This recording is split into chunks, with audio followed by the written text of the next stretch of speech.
Hi again, and welcome to another episode of the What's Up Wenatchee podcast. My name is Nikki Darling, and it is Friday, April 21st. And this is a new location for us. We are broadcasting live from Raftels over in East Wenatchee, and this is a pretty cool spot. Unfortunately, this is the last weekend in this location. We're going to get the lowdown from owner and operator Josiah here in just a little bit. It is not the end of Raftels. Thank goodness. Thank goodness for that. I was really, really happy to hear that news because we thought that they were closing for sure, but it just seems like maybe temporarily closing in this location, looking for something else. So we're going to get the whole story from Josiah here in just a little bit, but we got the chance to take advantage of the last weekend that they're here in this spot. Very, very cool vibe here. So I know we're going to have a cool show for the next couple of hours. Also on the show today, we are jam-packed with guests. Our Chief Hope Officer, Thom Nees, is back. And we had some homework assigned to us from Thom. He sent me off to the hospital with a book called The Midnight Library by Matt Haig. And he thought that I might like this book because I like to read a lot. And he was right. Man, you might be surprised to hear this, or maybe not surprised if you really know me, but I frequently get emotional when I read books or watch movies. I get really engrossed in them. And this one made me get to tears quite a few times. And so we're going to talk about the premise of this book, which is you get a chance to go back and live the lives that you regretted, if you made a different choice in your life in the past. Like if you wanted to, what would happen if I went to that school instead of this school, or I married that person instead of broke off that engagement. These really big things, these decisions in our lives where we go, wow, where would I be if I made that decision? This book kind of explores that. And it really made me do a lot of self-reflection about where my life could be and where it is now. So I'm going to talk to Thom about that and explore the issues that came up in that book. Also on the program today, the star of this year's Apple Blossom musical, which is Shrek. We have Shrek the Ogre himself, Vern Smith, on the program today. I don't know if he's bringing the ears or not. I'm guessing that he's not going to bring the ears, but this is going to be an interesting conversation for me because I actually know Vern as a friend, like on a personal level, and I don't really know him as like the ogre type. Or even as a performer, really, as a on-stage performer. So I'm gonna love having a conversation about this side of his personality. And we're gonna also today get a chance to talk with the owner and operator of the Dandy Haberdashery, which I've been keeping a close eye on for a while because the style that is just exuding out of that back corner of Simply Unique, where his shop is located.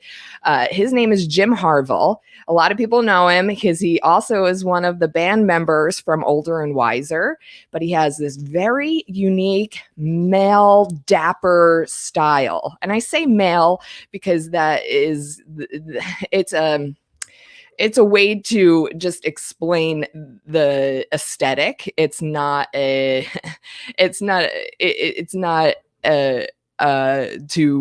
put a gender on anybody, because you want to know what? He's actually outfitting some of the guys that are going to be at Wine Women Shoes tonight, but I know for a fact that he has outfitted at least one or two of the ladies that are going to Wine Women Shoes tonight, and he's going to be outfitting me for wedding season because I don't do dresses. So he is helping the guys in the Wenatchee Valley do a little bit better on their dressing. Yeah, I think I need to take Ryan over there for sure. But ladies, you're going to want to hear what Jim has to say about getting your men higher up on the category of best dressed male in Wenatchee, okay? Because if your guy is like mine and all he wants to do is wear work clothes and his idea of dressing up is putting on a Hawaiian shirt with a pair of jeans, you're going to want to listen to Jim Harvill of the Jim Dandy Haberdashery. And we're going to see what the Wine Women's Shoes event has been like through his eyes as a male fashion guru. So he's going to be with us a little bit later on the program as well. So if you're with us and you are watching live, you can interact with us. We have a live interactive text line that you can text in. I'm going to put the number up right now. It is 509-795-5602. You can also, wherever you are, on whatever platform, Facebook or Twitch or YouTube or LinkedIn, any of the comment sections for this video, we're not live on Spotify. Okay. But you can always watch the recap of the live on Spotify. That is true. But in any of the comment sections, you can interact with us and write in your comments, and we'll see them live here on the back end, and we'll be able to interact and maybe highlight your comment here on the screen. So be careful about what you say. No, I'm just kidding. We love live interaction. That's what this show is all about. Want to say welcome back to my good friend Grayson, who isn't with us for a little bit. How you doing, Grayson? Oh, we're so happy to have you back. Oh, you watched me. I was on the struggle bus last week. Yes, you were. I did watch. It's okay, though. I felt so bad, but I was buying a new car, so... Right. You did get a fancy new car. I did. I deserved it. I treated myself a little bit. What makes you think you deserved a new car? What makes me... Yeah. I had a really hard year last year. So, yeah. So did I. Did you get me a new car? No, but you got a new house. Oh, that's true. Okay. Yeah, that's fair enough. I did get a new house. Okay. Anyway, we both leveled up a little bit in our lives this past year, even though that's the thing. Yay. Hey, you have to go through some hard times. But in the end, I think we both leveled up. That's a pretty good lesson to learn, right? Oh, absolutely. Getting to the end of an experience and being a better person or learning a lesson or having more strength or more faith or whatever it is, whatever you learn from having a tough situation or a tough year, man, you have to remember you had to go through all that crap to get the benefits of whatever you did from learning all of that stuff. Oh yeah. I think last year was tough for everybody. I think everybody had tough lessons to learn. So I don't feel unique. I mean, I know you don't either. But yeah, with everything and that I've been through and had to learn and struggle through last year, I had a few people like, treat yourself to something nice. Well, I'm not going to go out and buy clothes because I don't dress like Ryan. I think I do pretty all right. You do pretty all right. Yeah. Yeah. So I like that shirt. Yeah. I needed, don't you? Isn't that great? Yeah. But I did need a vehicle. So I've been shopping for a vehicle since December. Here I am. So that's nice. Well, I have to thank you because now I have vehicle envy. I had vehicle envy of you for a long time. I was driving a very old car. Well, as soon as you pulled up in your vehicle and you had third wheel seating, I went, oh, I want that so bad. And you're like, yeah, look at it. You just got to pull the thing and they go down. And I'm like, oh, that would just make my life so much easier. It's a family vehicle, so I didn't get power second and third row seating. Like I just stuck with power only in the front and passenger because I felt, because I'm kind of a family guy now that, the kids don't need to be tinkering around in the back with how does this work? What does this do? So I made it pretty simple. Yeah. I kept it pretty simple for them. Who needs power? Everything. But I do like on my car, I push the button and the trunk opens. Yeah, mine does that too. That is a nice thing, isn't feature. It? To not have to worry about having to struggle with that. Oh, for sure. Yeah. There's people who still don't get it. They're like, what? I'm like, no, don't touch it. Yeah, they were trying to sell me up on where you kick your foot up underneath and it raises it. Yeah. And I was like, yeah, but that raises the price. I don't really need that.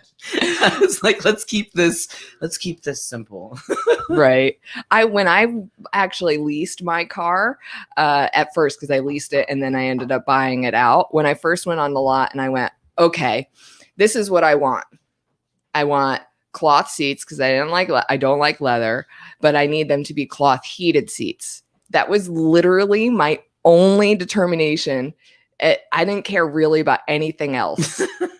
You know how many cars on the lot they had? Probably none. One. They Just had one. one. And it was like this super special adventure edition that was on the lot. And it wasn't even like for sale yet.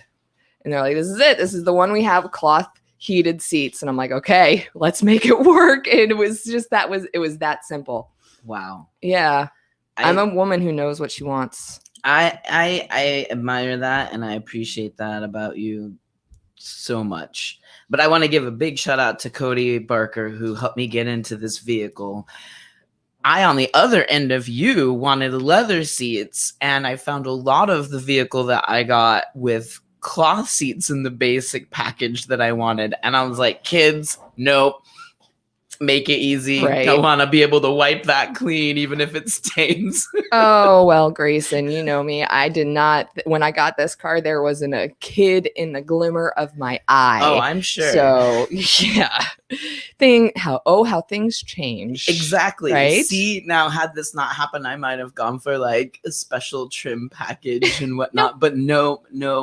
I find myself in an amazing relationship, and I have kids that are a part of that. And so I had to kind of think bigger than what I wanted, right? I was like, I'm just going to get a great Jeep Grand Cherokee, Right. No third row seating. I don't need that. And now I'm like, 2 kids, one's a teen, definitely need that. That's like important now. Yeah. What's the easiest to clean? What's the easiest to clean? What's the easiest to like separate them from having any kind of like animosity or fight in the back? And we did a long... How do we separate the children? Yeah, and we did a family trip in this vehicle. So I'm really, really thankful for third row seating because I didn't have to deal with that. And that was kind of nice. Well, I'm thankful that you're back with us. I know you left us and you came back kind of a different man. And you're... I for one am happier when you are here with me on the show. I agree. I know we got to keep the show moving along. We've got a super busy, packed show today. So let's keep it moving along. And I just want to remind everybody that we are a completely community supported podcast. This is not a corporately owned entity. So we do appreciate everybody who does support us in any way, sharing the links or watching or rewatching the replays, or all of the people who support us over on our Supercast community. There is the website right there, www.supercast.com. We do have other community business supporters. I want to mention that What's Up Wenatchee is partially supported by Susie Health Solutions and Wenatchee Insurance. Insurance shopping just sucks. If you go online, you can expect that your phone is going to blow up and that you're going to get emails into your inbox till the sun burns out. The products are confusing. I mean, seriously, what does catastrophic or full coverage even mean? 11 years ago, Matt and Susie saw the change in health insurance coming and started helping people free of charge with Apple Health and plans on the Washington Health Plan Finder. They saw gaps like dental and vision and Medicare, so they contracted with those companies and started offering those too. So when you walk in their office, you see National Park posters and they're wearing blue jeans, comfortable shoes. I asked a lot of questions and they did not make me feel stupid. I just didn't give up and get something that I didn't understand. And then this past January, they started doing homes, autos, businesses with their partner, Shayla. They're now contracted with a bunch of insurance companies to create bundles.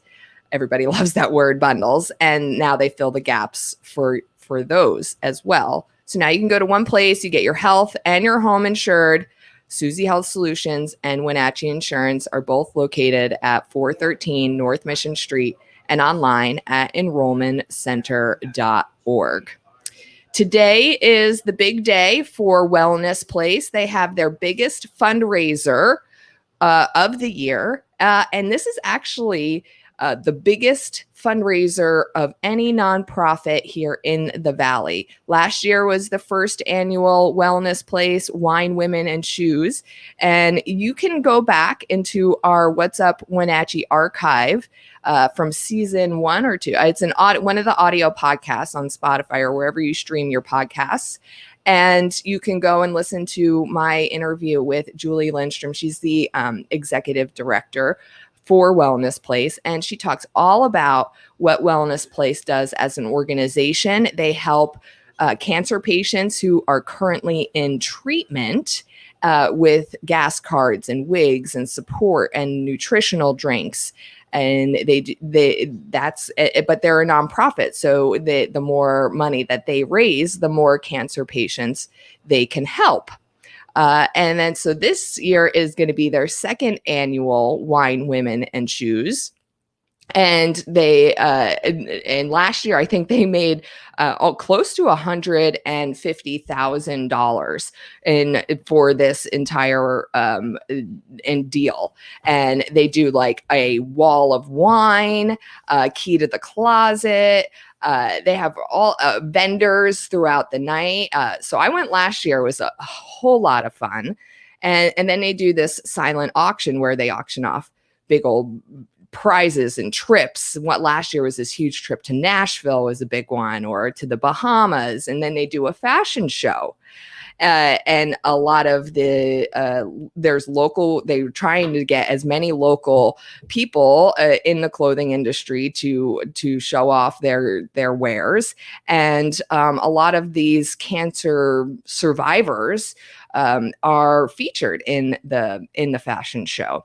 So since I had this great in-depth conversation last year with Julie, and that is back in our archives, I thought this year it would be really interesting to see this Wine, Women, and Shoes event through not the eyes of the female side, but maybe through the eyes of the male fashion guru.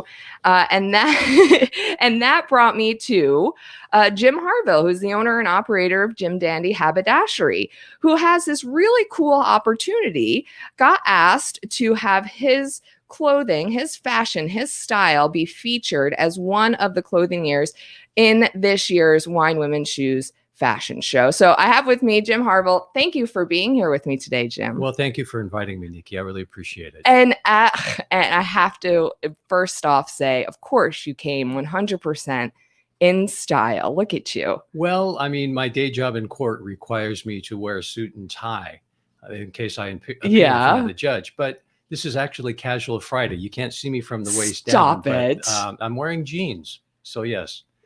And that is casual Fridays, for jeans. Us, yes. But I'm also wearing up top what I'll be wearing tonight. I've got my regular suit pants at home, which I will bring to the event tonight and then change into them when it's time for everyone to go prancing on the catwalk. Yours truly included. You're going to be walking down the catwalk in a suit? I am, yes. And I have to say, so it looks like I'm not a fashion person at all, Jim. So you have to forgive me for this. I have a style, but I'm not into fashion. I could say that. That's a pretty good synopsis of me. But I see this is kind of like a skinny tie. Well, it's on the narrower side. That's because the way I tie this knot, I don't know if you can see it up here.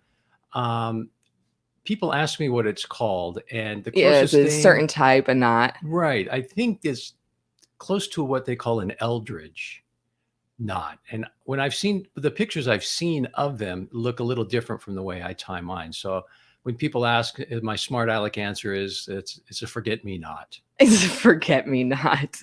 Yeah, this is your camera right here. So I don't know if you can kind of let's get a close-up of that knot. Let's see. Oh, there. I could see it. That's awesome. And that looks good. Shirt, it's got this really severely cutaway collar. Yeah. Really, yeah. Look at that. Really makes the knot pop even more. So see, it's attention to detail, isn't it? It's not just that. I think that's what makes the difference between like, let's go to Macy's or like what is a Brooks Brothers or something. Not that Brooks Brothers is bad, but they make a good suit. Sure. But they're just the standard style of suit. This your is go-to conservative kind of suit, I think. This is a step up. This is what I would see in a big city. Well, thank you, I think, right? I mean, well, you're welcome. I like this color blue. I mean, I think every guy should have a blue suit, but I really like this particular shade of a darker cobalt blue, which I sell at the shop. That's why, as you mentioned, the guys who will be there tonight will be wearing clothes that I have in my little space, which is located inside Simply Unique consignment store on the corner of Yakima Street and Wenatchee Avenue. So I'm in the back left corner. We did we did mention that a little bit earlier, but it is good to mention again. That is where you actually do have a physical space. So you go inside a Simply Unique, which is a bigger consignment store, right, and you have your own shop within that in the back corner. Yeah, correct. And then, I mean, what are people going to see when they go there? What can they expect? Well, the hardest part thus far, I've been open there for a year, since April 1st of last year. When they hear consignment shop or Simply Unique, they think that I have vintage or used clothing, but all of my stuff is new. Okay. So when you go back to the corner, the first thing they'll see right now is this really gorgeous tufted red leather sofa.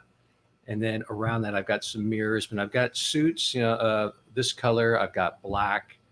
I've got a couple of light blue suits with the larger window pane designs on them.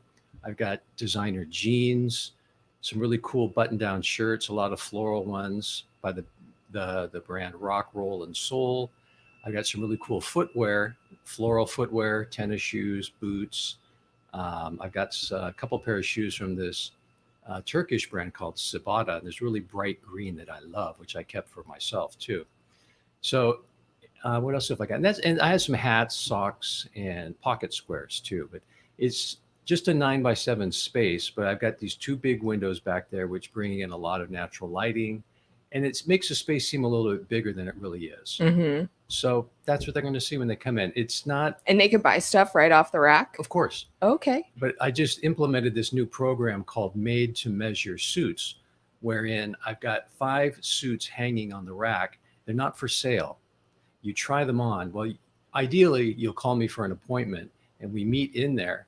And then if you're interested in this, I've got 5 books of swatches of material samples. So you can choose, whatever kind of suit you want. I mean, the outside, the lining, how many buttons you want, 1, 2, 3, the type of lapels, how wide you want the lapels, all those details, including there's even a little spot here in the back behind your collar that's made of felt. So you can choose all of these details for yourself. I had no idea. Yeah, who knew?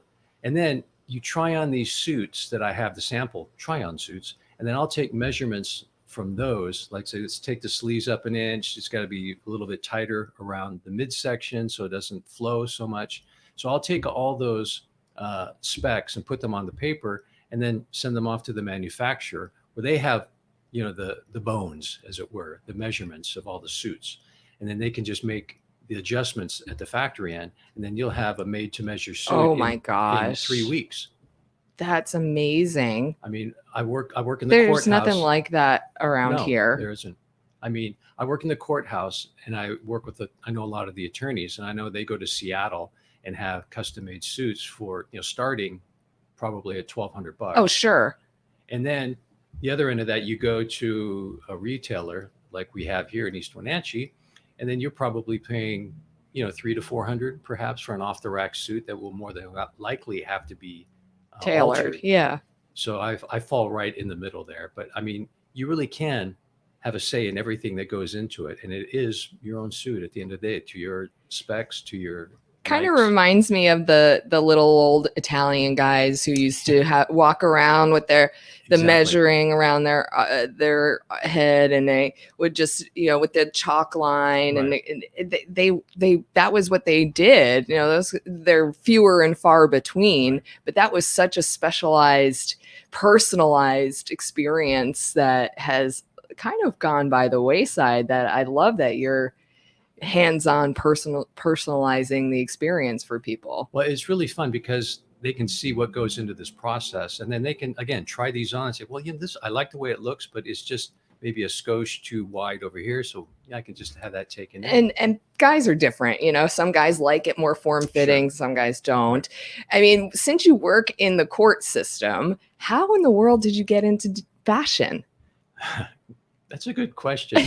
I mean, you talk about the image of this little Italian guy with the tape measure draped around his neck. Well, my mother was a seamstress, so she had customers who'd come in to the house where she had all of her machinery set up. And growing up in Little Olifreda, there are a couple of women's clothing stores there, so people would buy their clothing there, and then the staff would bring these clothes up to her for alterations. Or she had private clients who'd come in, buy a pair of jeans that needed hemming.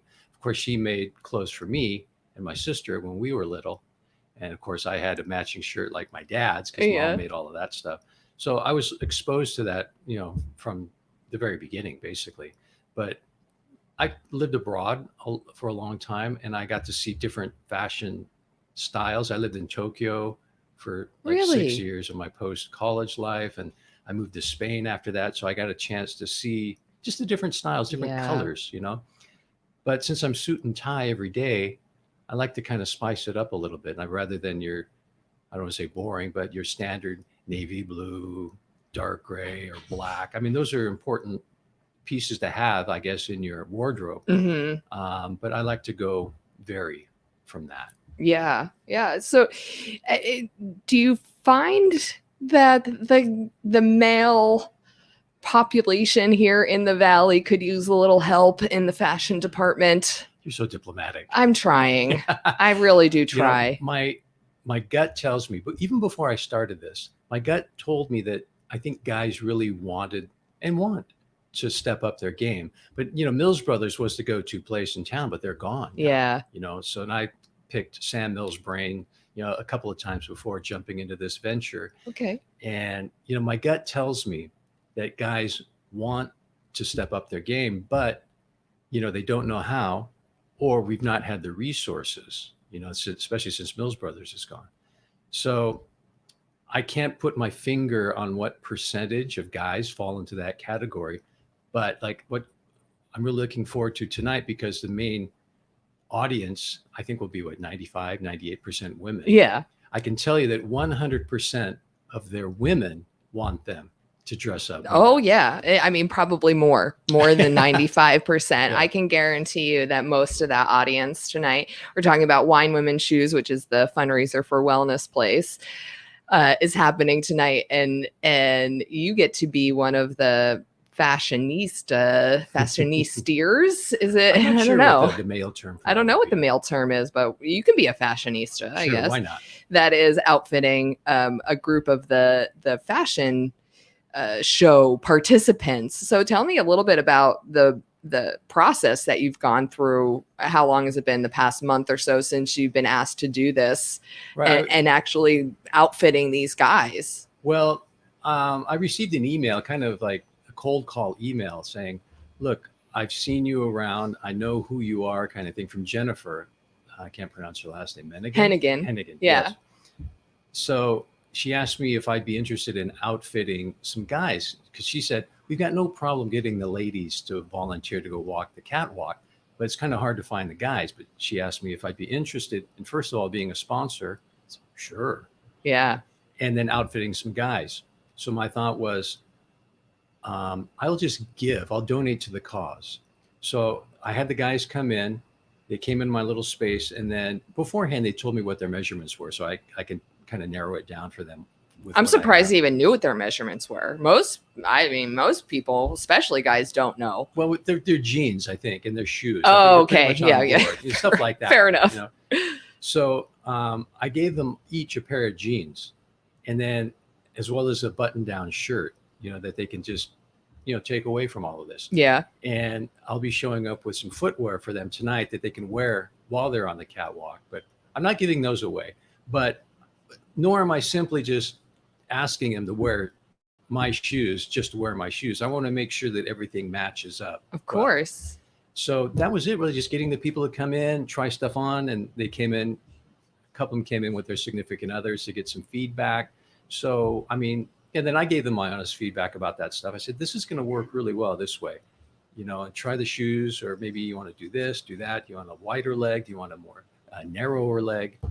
And I even ordered some stuff specially for this. Do you think that the guys felt more confident in clothes that were maybe more appealing, like for them, that would, so that made them look more appealing? Well, I mean, flattering. That was the word I was looking for. Flattering. That made them, I guess, were more flattering for their body. Well, there's one guy who's got a pretty significant wardrobe, from what I can tell. Okay. So he knew what he wanted, but he also took a video, I think, of some of the stuff and showed it to his significant other to get some feedback. And then I think having that positive feedback from their significant others is very helpful. In fact, I even have a woman who's going to be wearing one of my suits. Yeah. Pre and post show, but then I've got her outfitted with this really cool black. Well, you'll see tonight. She's going to a wedding later in the year, so she wanted to get something she could wear tonight that will also go with this wedding, that will match up with her partner's outfit. So that was really fun. I know. I did see that because we are mutual friends on Facebook, and she wasn't sure which event it was at first. She couldn't go off the top of her mind, and I was like, "Yeah, this definitely." She showed the picture of the outfit, and I was like, "This looks like it's a Jim Dandy outfit." And she's like, "It is. It's Jim Dandy outfit." And we have a mutual friend as well who said the same thing. It looks like Jim Dandy got a hold of you. Yes. So, okay. See, so it's a kind of an iconic style, but well, I appreciate that. I mean, like I said, it's been a year. I'm in a little 9x7 space. Right. It's, I'm dipping my toe in the water. So we'll see what happens. I'm hoping that I get a big boost of recognition tonight, and I'll be bringing a bunch of business cards too. And I think I have some branding somewhere along the way with some of the material being handed out tonight. So, and then I'm also a shoe guy, volunteer for the shoe guys. So that'll be fun.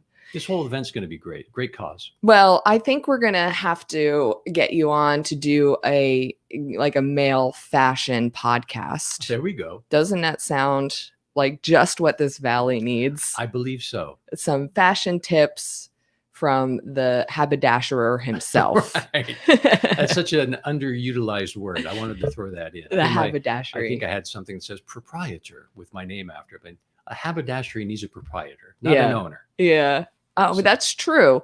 And I'm big on hats. So when I saw a haberdashery, and people don't know, a haberdashery is a place where you used to buy hats. It was a hat shop. And I'm not the person who goes out and buys like a lot of wardrobe or a lot of jewelry. I buy hats. Well, I know a guy. In a 9x7 spot. I'm going to go and I'm not going to want to leave. That's for sure. This is a really, really worthy cause that you've got yourself involved in, Jim. The Wellness Place does some really good work, and they give compassion, they give support, they give resources to individuals and their families who are going through cancer treatment. So yeah, it is a great avenue for you to get your clothing and your brand out there. But if you were going to attach yourself to something, this is definitely one of those. Of course, and I'm really appreciative that people reached out to me to be a part of this. Well, good luck tonight. Yourself included. Thank you. Well, thank you. I'll have a good time tonight for sure. Well, I showed my husband the outfit that I was going to wear, and he said, "I don't like it." So I know that it's perfect. Oh, okay. Yeah, you're in reverse psychology. Right? Yeah, because he has no fashion sense. I'm going to send him your way. Oh, please do. All right. So where can we find you again? Inside Simply Unique. Inside Simply Unique. I mean, if you have some old time listeners, it's the old Wells and Wade Hardware building. Okay. On the corner of Yakima Street and Wenatchee Avenue. It's South 201 Wenatchee Avenue. Just walk in. If you can't remember exactly where I am, just ask the ladies at the counter. Where's Jim Dandy? So I'm in the back left corner. Okay. And online, I have it on the screen right now, Jim Dandy Haberdashery. In case you don't know how to spell it, that is how you spell it. And that is where you can find him on Facebook as well. Facebook and Instagram. Yes. All right, Jim. Thank you so very much for inviting me, Nikki. You look great. I know the guys that you're going to put out there tonight are going to look great. We appreciate you coming by. Thank you. All right. That was Jim Harvill, owner and operator of Jim Dandy Haberdashery, and they're going to be highlighted tonight at Wine, Women, and Shoes event for Wellness Place. So if you need information on that, they still had, the last time I checked, they had 2 VIP tickets left, which are at $150 a ticket, and then they still had some regular seating left at $100 a ticket. Doors open at 6 at the Wenatchee Convention Center. Second annual Wine, Women, and Shoes event. They've got the Sipsational wine tasting, the marketplace shopping, the key to the closet drawing, wall of wines, the best in shoe contest, all that bling jewelry pull, and then there's a plated dinner, a live auction. I'm just going for the food. I'm just kidding. I'm going for Jim's clothing. Duh. And for the food. A live auction.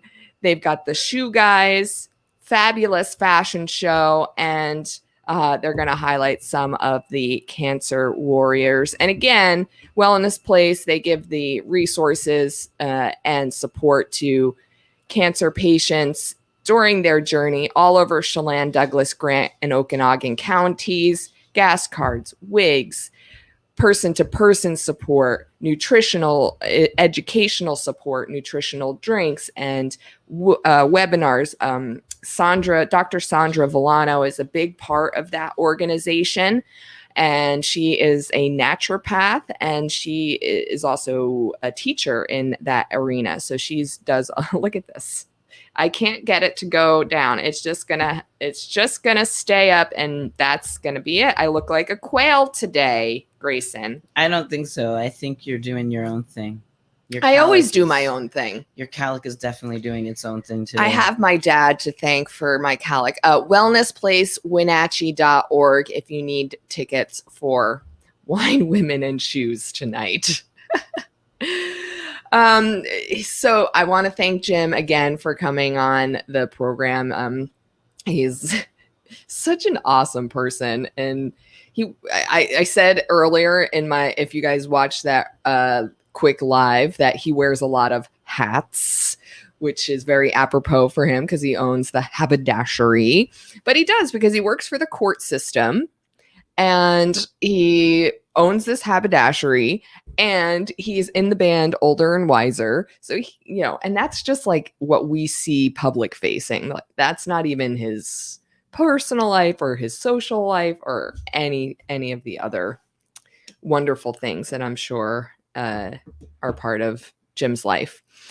Just a reminder that tomorrow is Earth Day. So we're going to talk a little bit about Earth Day coming up in the program. And if you want to interact with us, you can do so within your comment section. So if you have any questions or comments for any of the future guests that are coming up in the program, we're going to talk with our Chief Hope Officer, Thom Nees, about the book, The Midnight Library. We also have the star of this year's Apple Blossom musical, Vern Smith, who plays Shrek, is going to be on the program. And we'll get a chance to sit down and talk to Josiah Lloyd, who owns this establishment, Raftels, where we are broadcasting live from today, about the future of Raftels and the big blowout concert that it's not really a concert, but they do have live music, a big party that they're having here tomorrow night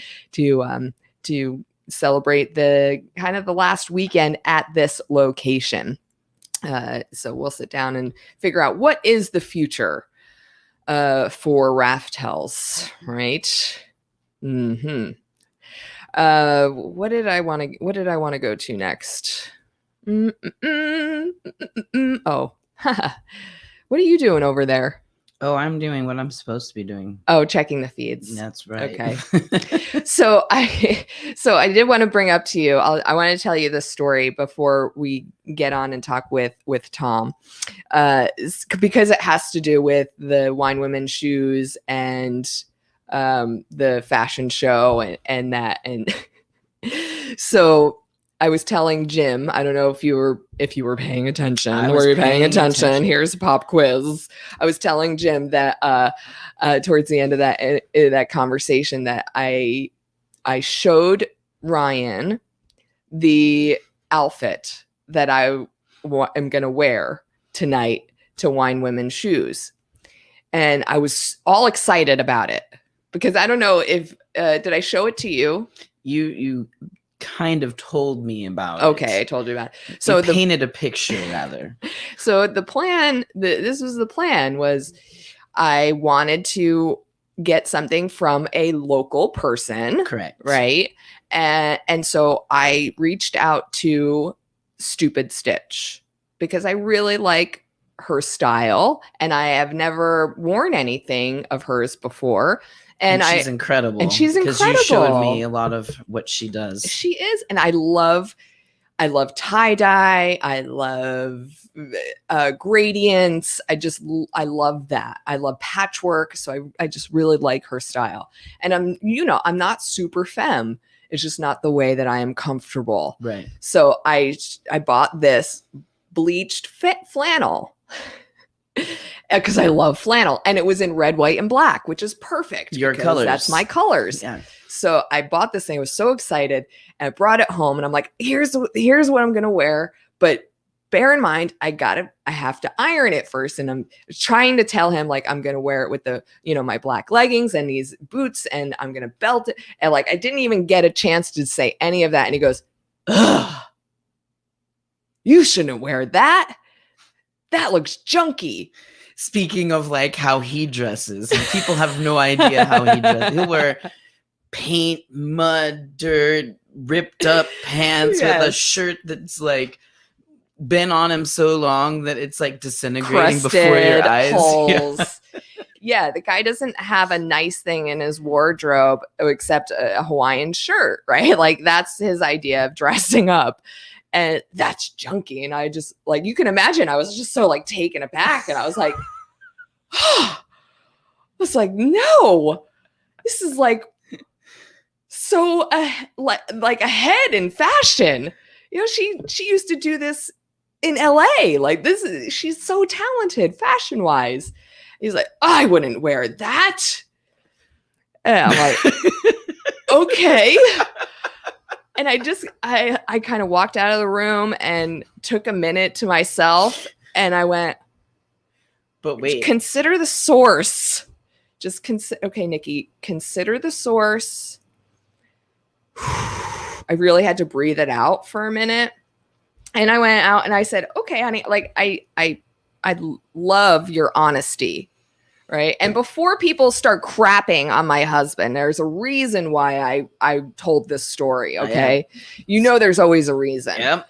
And I don't want people to really take a dump on my husband because he's a good man. He is. Yeah. So this is how the story ends.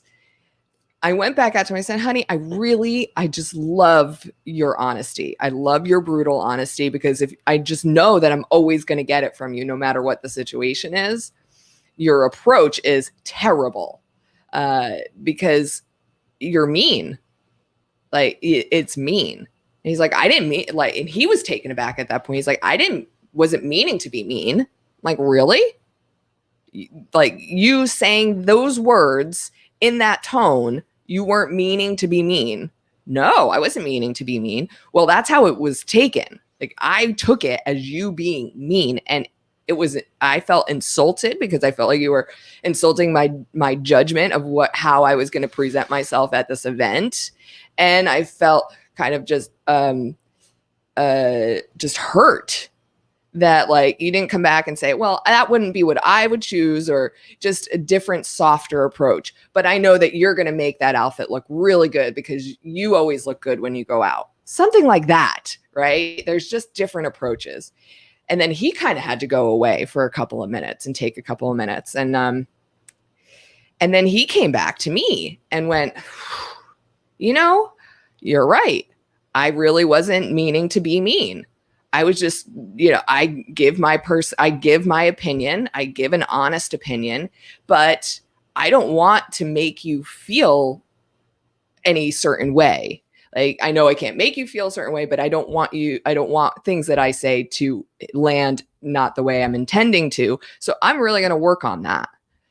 And because, you know, we're in a couple and we're in a relationship, and I want this to work, and I want you to always feel good about being in a relationship with me. Those words came out of my husband's mouth. I believe that, though, because I'm going to insert this. To know Ryan is to know Ryan. If you haven't really seen him or spent time with him and you hear all of this, you have really no idea how intelligent or caring that he actually is. It's like this hidden part of his personality. And then you see it and you're like, oh, right. Now what Nikki's saying makes sense. But you have to have that moment happen. And I will interject this based on that flannel shirt. I've seen what he wears. I've seen things go through the washing machine that bleach has affected. Uh-huh. And he still wears. Sure. So technically, if a flannel of his found its way to some bleach in a load of laundry, would he still wear it? Absolutely. Absolutely. Absolutely. And proudly, too. Yeah. He just doesn't understand the fashion part of stuff. Well, the follow-up was that he said, and it will kind of ended on this. He said, well, he said, you always kind of dress like a guy. I said, I don't always dress like a guy. I wear leggings every day. Guys don't wear leggings. He's like, this is your chance to dress up more like a girl and feel pretty. And I was like, one, I always feel pretty.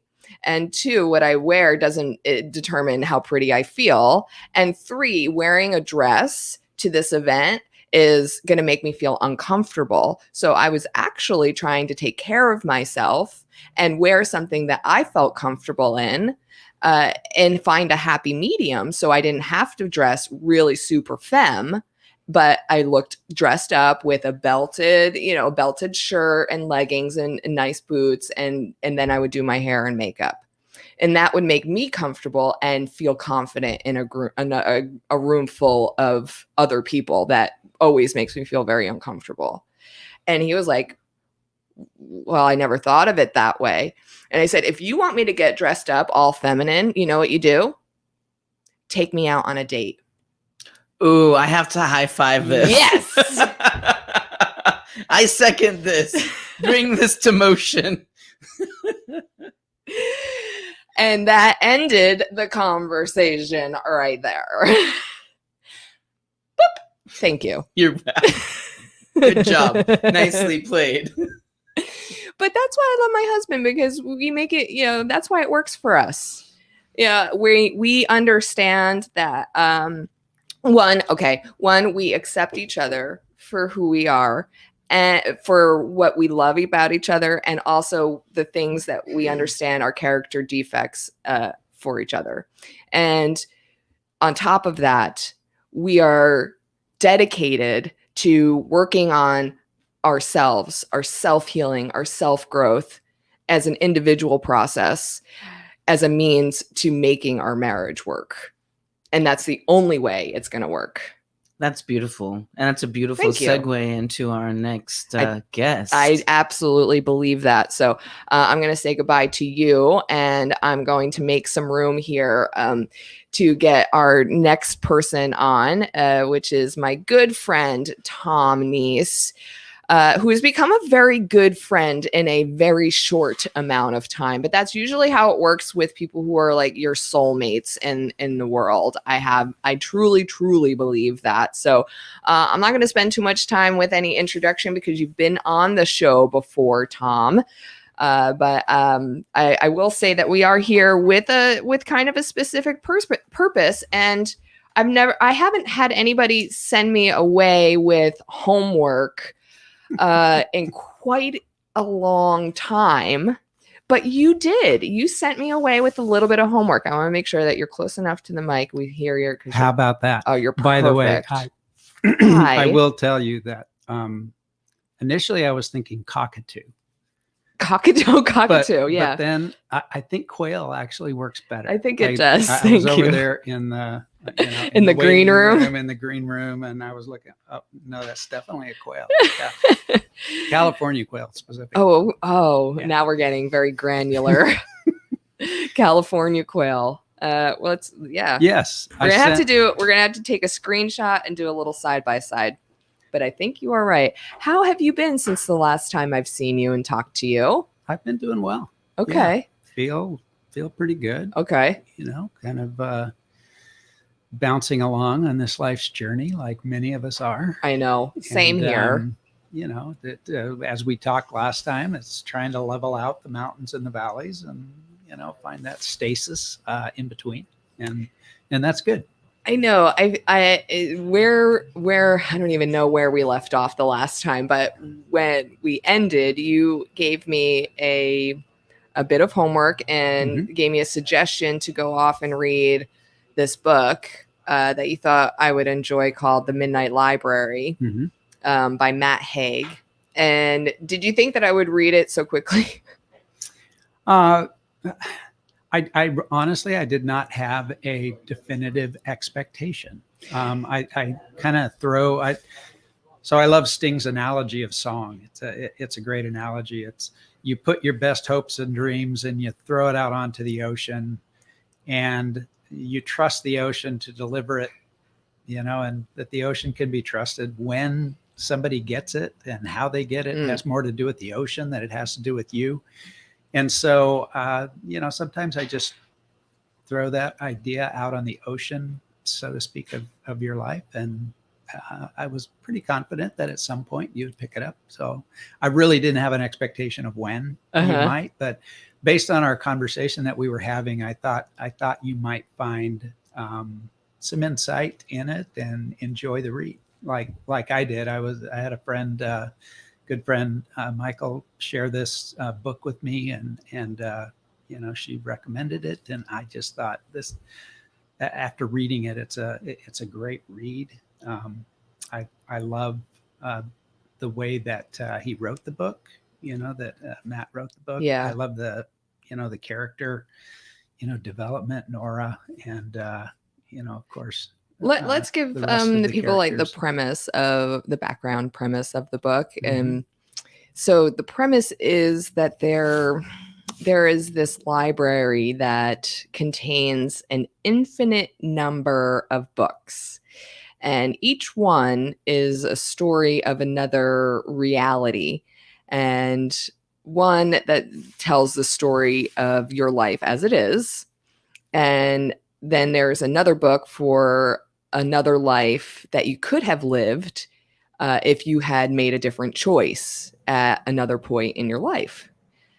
While there's still another, if there's another point in your life making another decision. So this like two paths diverge in a way, whatever.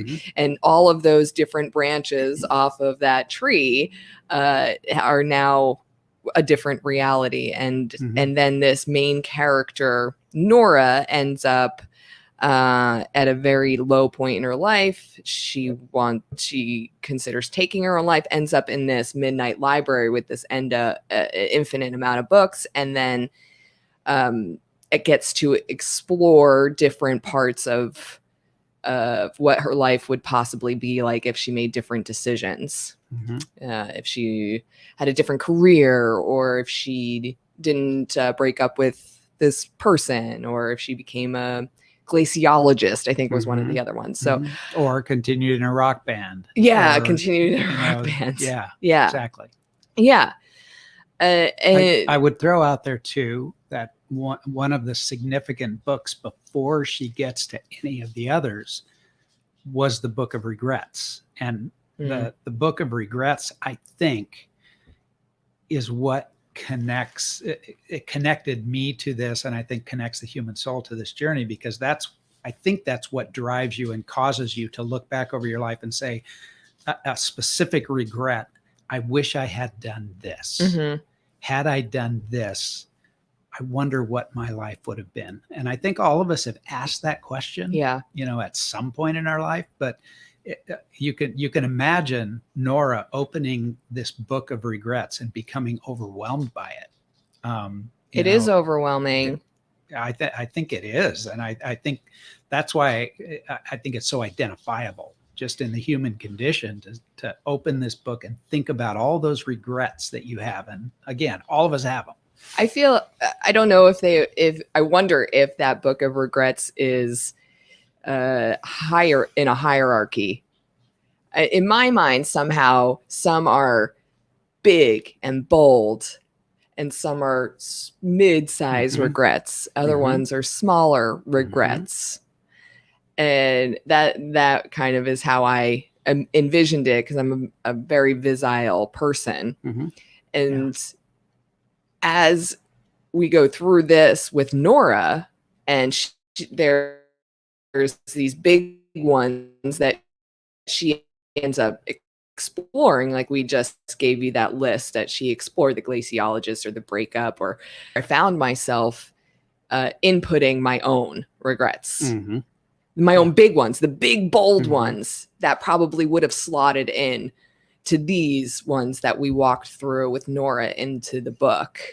And that's why it's so relatable for me. Yeah, I think you're right. And I think that's really important to point out, that some of those are big and some of those are small. Here, this last week, we did sort of an icebreaker at our board meeting.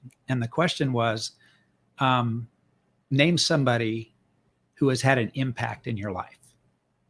And a lot of the stories that were shared around the board table were big stories, somebody that has traveled through life with a particular person. Mine was very different. I went back to my 8th grade lyceum. I attended a lyceum when I was in 8th grade. I still don't know this guy's name. I've never met him personally. I've never talked to him personally, but he said something in that lyceum that has shaped a lot of my life. He was talking about being a lifelong learner, and that this was the theme is seek after, knowledge, continue to be a lifelong learner.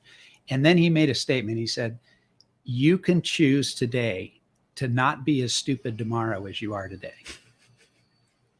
Whoa. And it's like this mind-blowing exchange. Okay, so now you think of this midnight library and looking back over your life, that little conversation for an 8th grader at a lyceum that I'm now, several years later, several Still years down the road, at least 20, am pointing back to that as a significant life-changing moment that has framed a little bit of my life. And so those things happen in big and small ways. And I don't look back at that with regret. I look at that with joy. Yeah. But there may be some of those little interactions that had taken place, a small moment of time that a change of perspective. And I think that's significant. And so it brought that out for me in this book, in this read. We do talk about that, like in healing and in recovery. When you're doing recovery and healing work, we talk about a shift in personality, or not a shift in a shift in perspective, and a change in personality that leads to a change in personality. Right? There's some people who have big white light God moments. I never ever in my life had a big white light God moment that changed my personality in a flash of an eye. Some people have. It's not my experience. I have had moments of perspective change. And those individual moments of perspective change where my mind went from, ooh, all led up to and added up to a overall personality change, if that makes sense. Yeah, I'm pondering that. I don't want to hijack the conversation and move us in a different direction, but one of the things that I think moments of mindset change I'm saying I think that's the process that Nora went through in this book. Yes. And I'm wondering if sometimes those mindset changes that we have, that we're confronted with, give voice to things that we've already concluded, but they give us permission to live into it. Does that make sense? To be able to live into that. And so it is a mindset change, so to speak, but most often I'm not sure if it's new information as much as it's information that comes to us and aligns with what we really come to think, and we're either afraid or not vulnerable enough to actually step into. That's pretty deep, Thom. I think there's some interesting things to unpack in that. Especially when we're talking about a story or that deals with different timelines. Because this is just a fictional story, but oh no, it's a true story. It's a true story. It's true. It actually is listed as historical fiction. Yeah, exactly. Right? Yeah. So I know. There is that historical aspect in there. Do you believe in maybe past lives or alternate timelines? What is your take on that?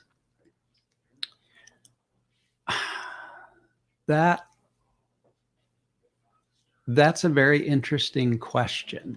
And I'm pausing because I'm not sure I'm at the place of vulnerability to be able to talk about that in a podcast, to be honest with you. Totally fair enough. We haven't figured that out yet. Yeah, I think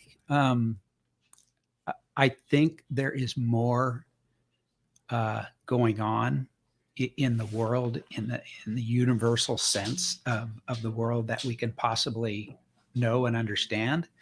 And I have also come to the conclusion that the deepest knowing is not knowing.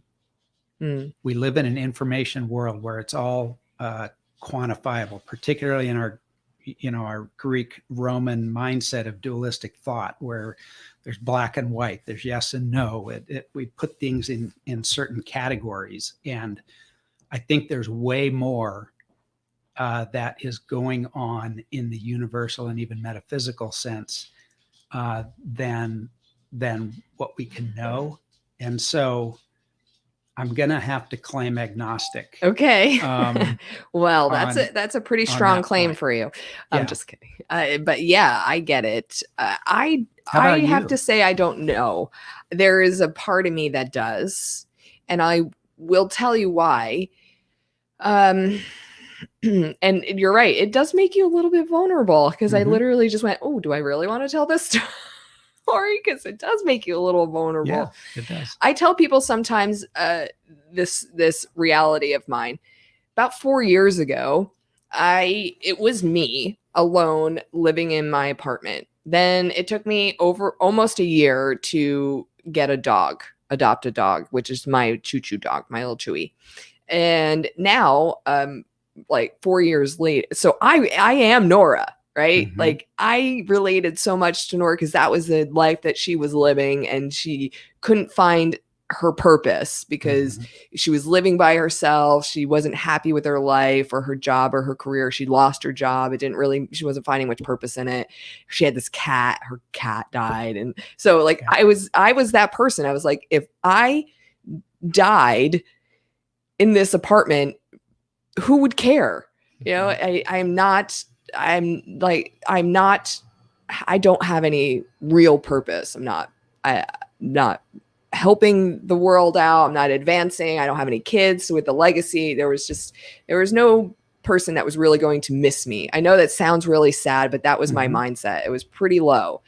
And here I am 4 years later, with a house and a husband and, 2 kids and 3 dogs, 2 cats, right? And I look around and I go, how did this happen?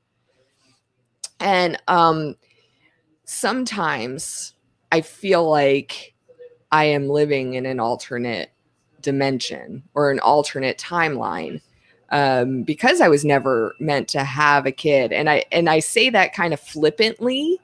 And people go, oh, yeah, you feel like they're living in a different timeline. But I actually sometimes feel like I don't know how I got into this timeline. Mm-hmm. And I look at my kid and I go, I don't know how this happened.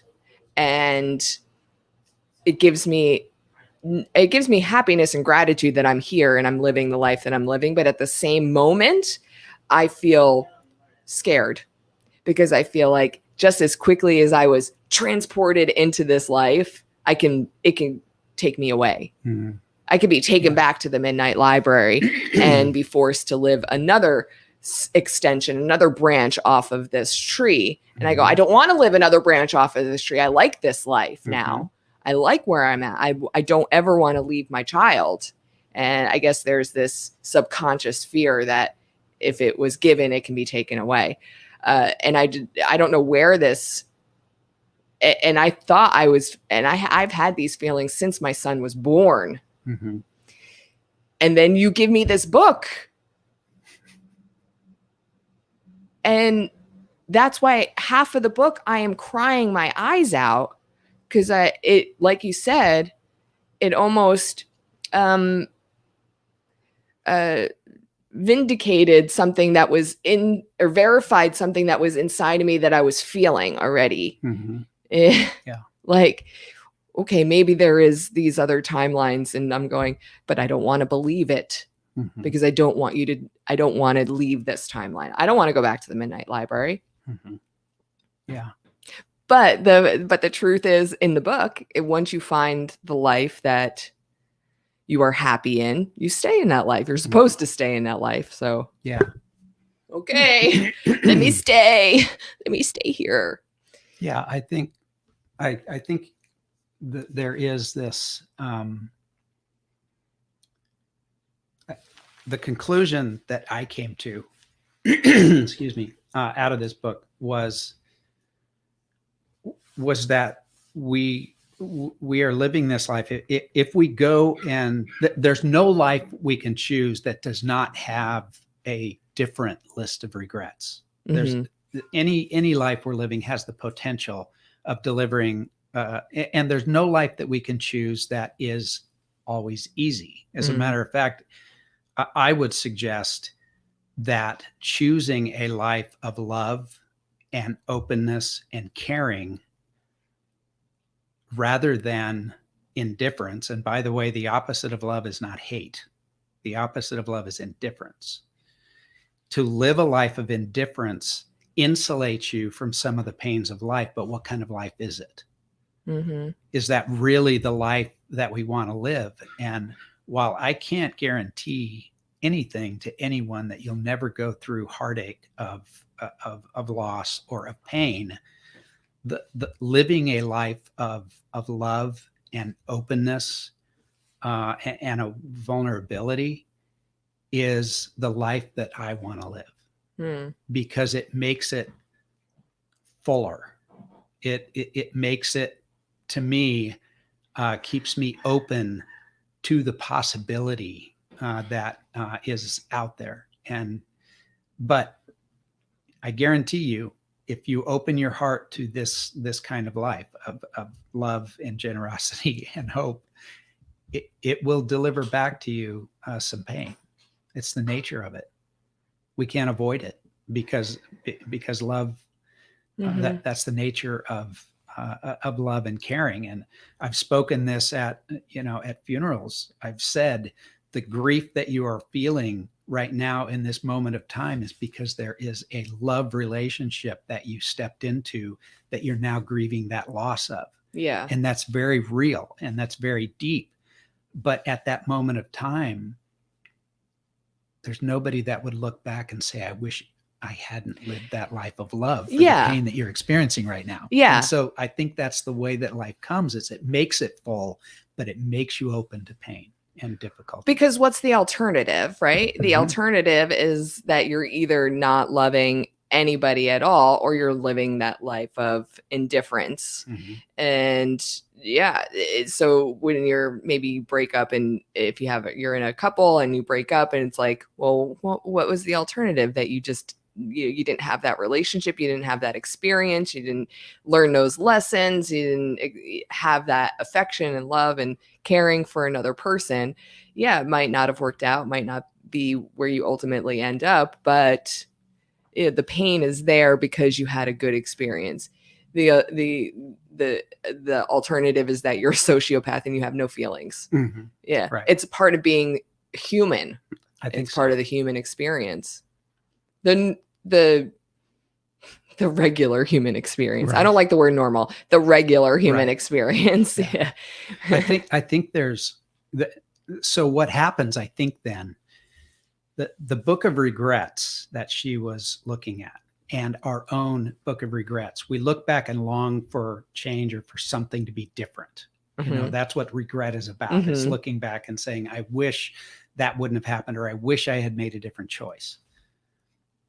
I think out of this, it causes me to look at those regrets differently, because I look back now and I'm grateful for the life that it's led me to. Yeah. Yes. To be grateful for the life that it's led you to then changes that sense of regret and wallowing in, I wish I had made a different decision. It now opens you up to be grateful for where it is that you find yourself today. Yeah, because you are a culmination of all your past experiences. My husband and I were talking last night, and he's been married previously, and I said, I'm actually grateful that your ex-wife was a terrible match for you, because it led you to being where we are now. If you didn't have that, maybe you'd be on a different path, and maybe in a different situation. We wouldn't have met. We wouldn't be where we are now. And same with me. In my experiences, I wouldn't be exactly where I am. And that's not just the good. That's the good, the bad, the indifferent. And that also has to do, I say, parallel to that, Thom, is the person who I am today.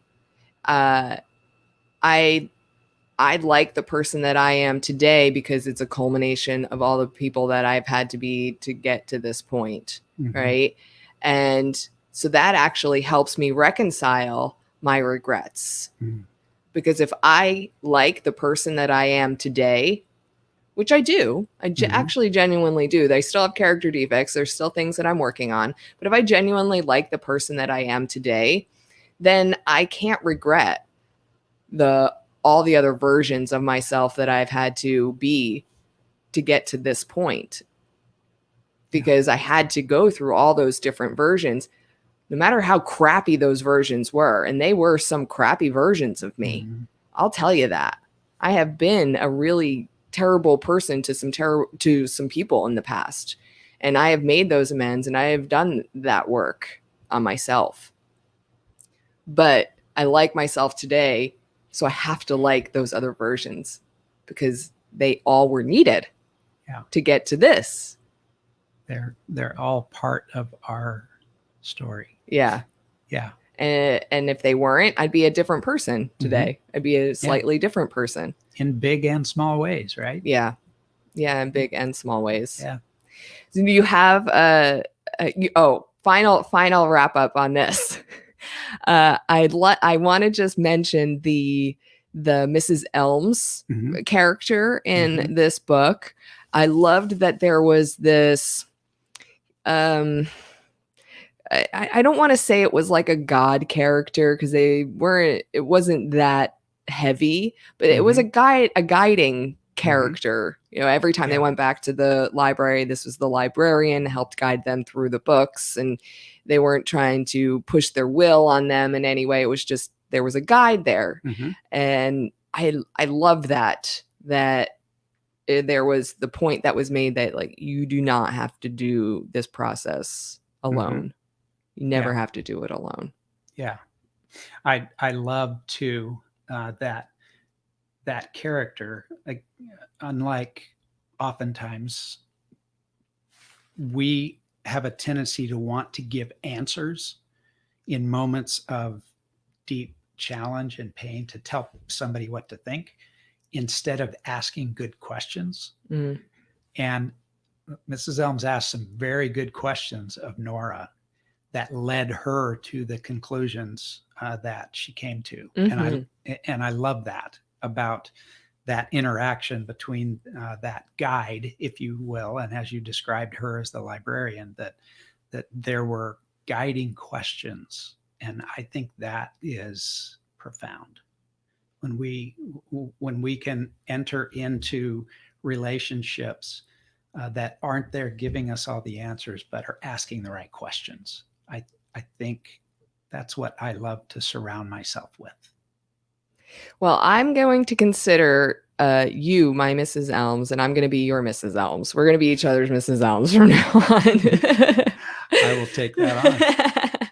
Thom, thank you so much. If you haven't read The Midnight Library, Matt Haig, go out and check it out. It's a good read and thought-provoking. And do you have any other book suggestions for okay, well, not on the spot. He'll give me another book suggestion and I'll give you another one. Okay. Yeah, Give me I've got a couple. I've got some other ones. I just actually finished reading a book called Lessons in Chemistry, which was another good one. So I'll just throw that one out there, and it has to do with a lot of the women's movement in the back in the 50s and 60s. But it is another historical fiction book, I'm sure. Okay. Yeah. But Thom, we'll get you on again soon. It's always good to see you. It's good to see you as always. Please take care of yourself. Yeah. I will. Yeah, be well. All right. Thanks again. Thanks. There you go. Thom Nees. He is our Chief Hope Officer, giving us our latest dose of hope. I love him so much. Thank you guys for being with us today. We have another about 42 minutes left here on the program, and still a whole lot to get to. I also want to thank Jim Harvill from Jim Dandy Haberdashery, who is here to talk about wine, women's shoes. He's going to be on the catwalk a little bit later on this evening. There's still tickets for their fundraiser for the Wellness Place tonight at wellnessplacewenatchee.org. And if you'd like to be part of our interactive audience, you can text in 509-795-5602.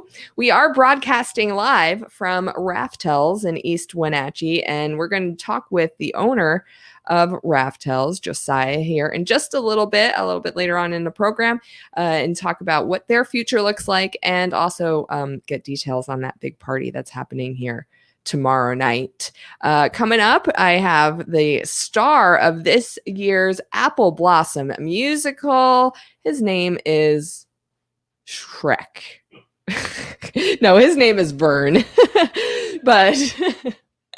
But for right now, and for a little while, we're going to refer to him as Shrek. So come on down, Vern. Have a seat with me. Oh, you're even wearing your Shrek the Musical sweatshirt. I'm not much for promotion, but here I am. I'm not much for promotion. I had to make sure that I needed to make because I was like, as soon as I get the camera right, Vern's going to come down here, and then I'm going to have to redo everything. No, you look great. So thank you so much for agreeing to come down here. Is it because you just like me? That's exactly why. I've said no to several, actually. Yeah. So I really do feel honored to at least come, get you out of the house and not in the theater. And I was telling people earlier that this is a little different for me because we know each other personally, like as friends. Yeah. And I don't know you in this theatrical role. Like, I don't know that side of you. Yeah. and I have seen you play music before. Yeah. So I know that you can play the guitar and sing. Yeah. Pretty cool. And you're really good at that. But I didn't know that you were into acting. Well, I don't know if I'm into it or not. I just do it. But I kind of did. You were in Hot August Nights. I've done a bunch now. What was the touch? No, I always call it Touch a Truck. Hands on a Hard Body was the name of that. Touch a Truck. It was Touch a Truck, basically. Touch a Truck. Yeah. Don't let go of the truck. Yeah. And I've been in a bunch of other shows. Did like being in shows start when you were an adult, or did you do it as a I teen? actually did a little bit when I was young. I did. I was thinking about that actually today. I mean, I did a few when I was a kid. I was in the very first one. I was the Great Pumpkin in Charlie Brown, the Great Pumpkin, and I came in at the end with the big pumpkin suit on. Had one line, and then I did another one where I was Charlie Brown in like a Charlie Brown Christmas or something, and then I did those, and then a few more, and then I didn't really do anything like that until I was in my 40s. Really? Yeah. I'm just gonna get you closer to the sure. microphone so we can actually. I know you have a I'm big, not sure I can move that up. Can I a move big this back this boomy way? voice. So Yeah, I can talk loud. I know you can. I know it. So I just want to make sure everybody else can hear you. Yeah. Okay. I'm gonna get this out of the way right at the beginning here, Okay. Vern. Do you feel like you were typecasted for Shrek? Well, it's my second time playing a large green monster. Well, it's the first. Frankenstein's monster in Young Frankenstein. So I think that's starting to stick a little bit. No, it's okay. You don't mind. I'm definitely the most ogreish person that auditioned. I'm sure of it. But I don't see you with that personality. Like I do not see the Shrek That's ogre good. I've been person. hiding it well. Yeah, Yes. at least as No. far as I'm concerned, I'm like, I don't know if he's going to I be don't able to do this. This is way out of his wheelhouse. Yeah, it is. It is for sure. How's the process been? You having fun? Yeah, having a lot of fun. And I'm also actually, before I was going to be Shrek, I agreed to be the set construction lead. So I'm building the set for the thing too, and it's been going since Christmas or overachiever. December. It feels like that right now, particularly now that we're coming down the last couple of weeks. There's a lot going on. But it's great. It's a great process. I think that's what I like about it is the process. It's good for my personality in that it's kind of it's long in that, like, especially on Apple Blossom Musical, it's probably a 6 month, we do auditions and get parts in January and then it's done in May, but I started in December, like I said. And it just kind of builds in intensity until you're in the show, and then it ends completely. It's gone.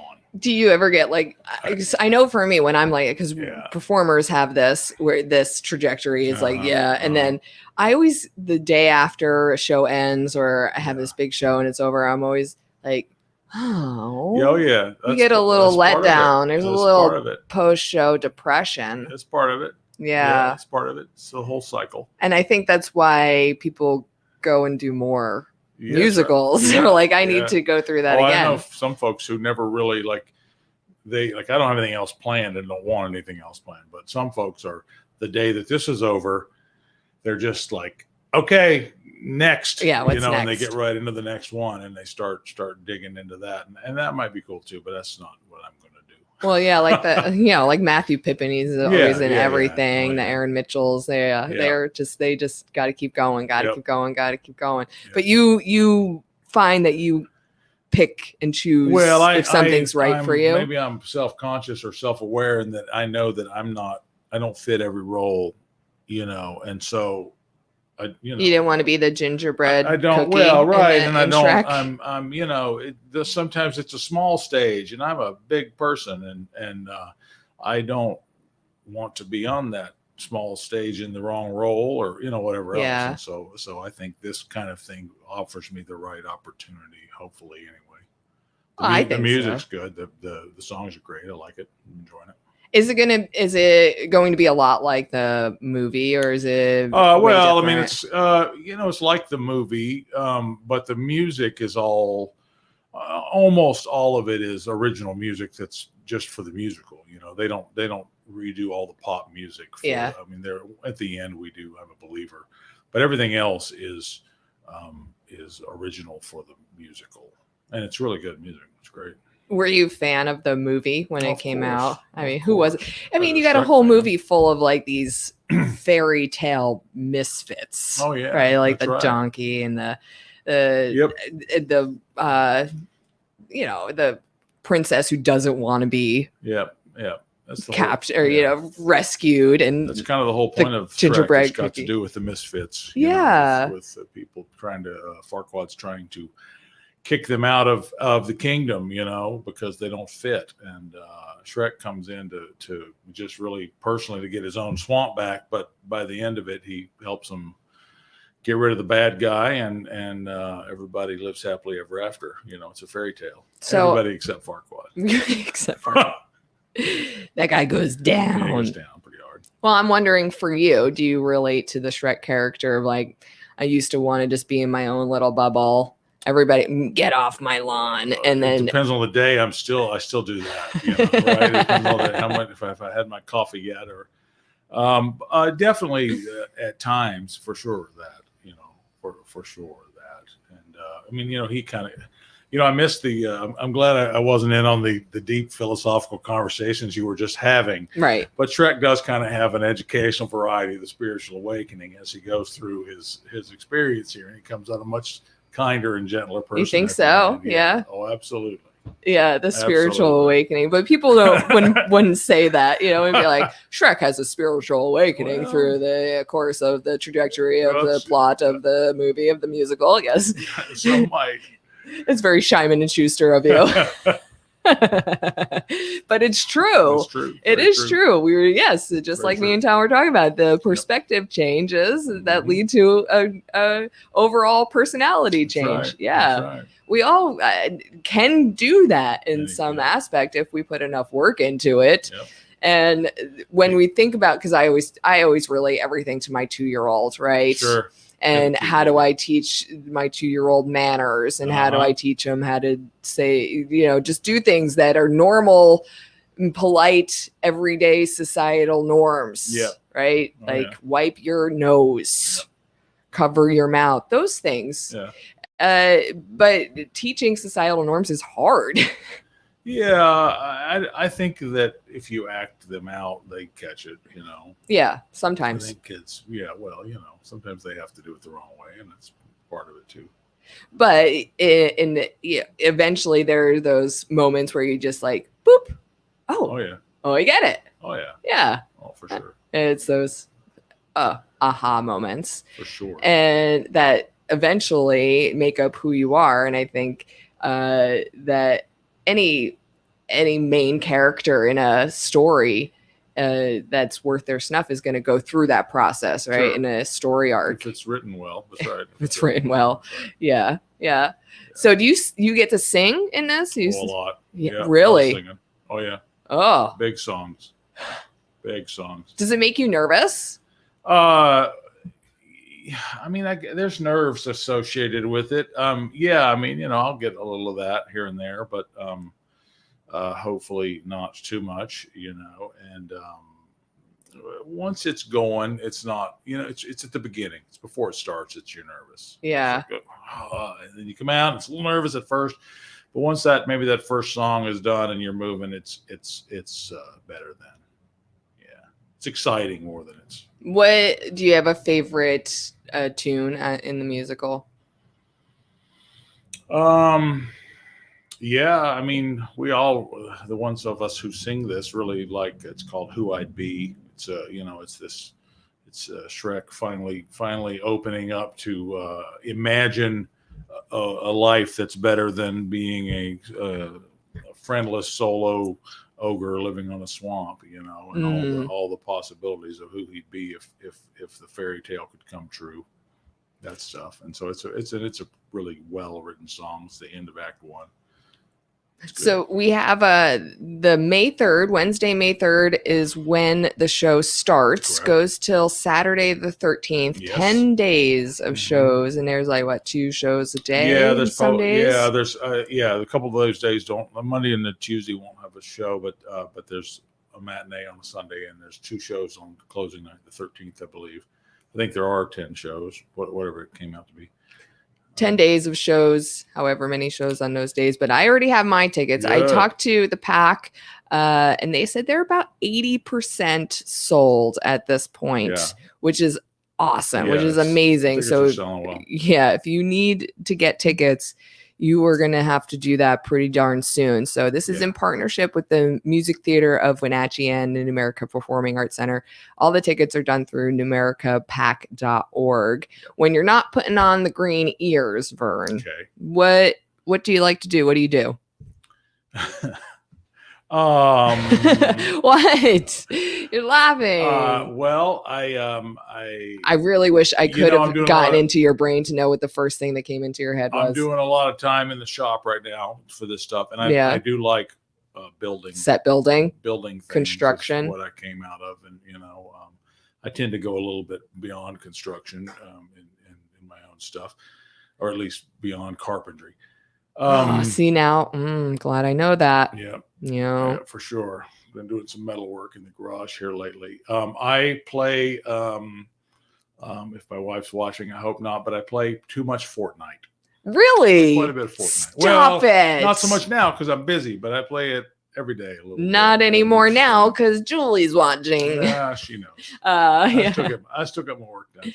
She's the best, by the way. Yes, we just have to say, behind every great man is a great partner, and your wife is amazing. Yes, she is. Yeah. And she has great taste. Amazing, I wouldn't be able to spend all this time doing Shrek. That's true. Nonsense. But she has great taste too. That's so correct. There you go. That's what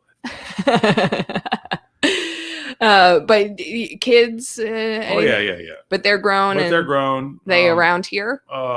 Daughter's getting ready to go, and she's applying for nursing school coming up in the fall, and son is heading off, I believe, to a PhD program in chemistry. Stop it! Yeah. That's so cool. Are they going to come watch you and perform? Oh yeah. We've got a bunch of folks. I've got some folks coming from Colorado and Virginia, actually flying out to see the show, and some family and some friends, some old friends I haven't seen in quite a while that are coming in just to see the show, and it's good. It's going to be good. I'm not quite sure what I would have to do to get my family from New Jersey to come out and see me perform on a stage. Maybe be in a musical, because that would really not ever happen. I just don't do that kind of performance. Yeah. I have like nightmares at night, like the forgetting your lines nightmares that some actors we all have some of that, Yeah, but I don't. But I've never acted before, and I still have those nightmares.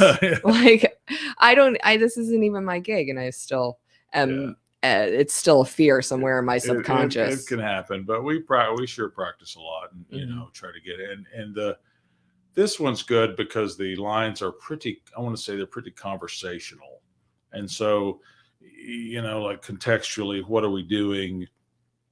It's not that it's hard to forget them, but if you even get them close, it's probably okay, because it fits what we're doing.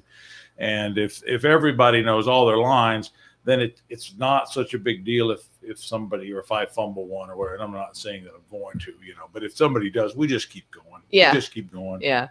And it's okay. And we keep rolling. So this is directed by Dave Williams. Produced by Jill Sheets. Music by Janine Tesori.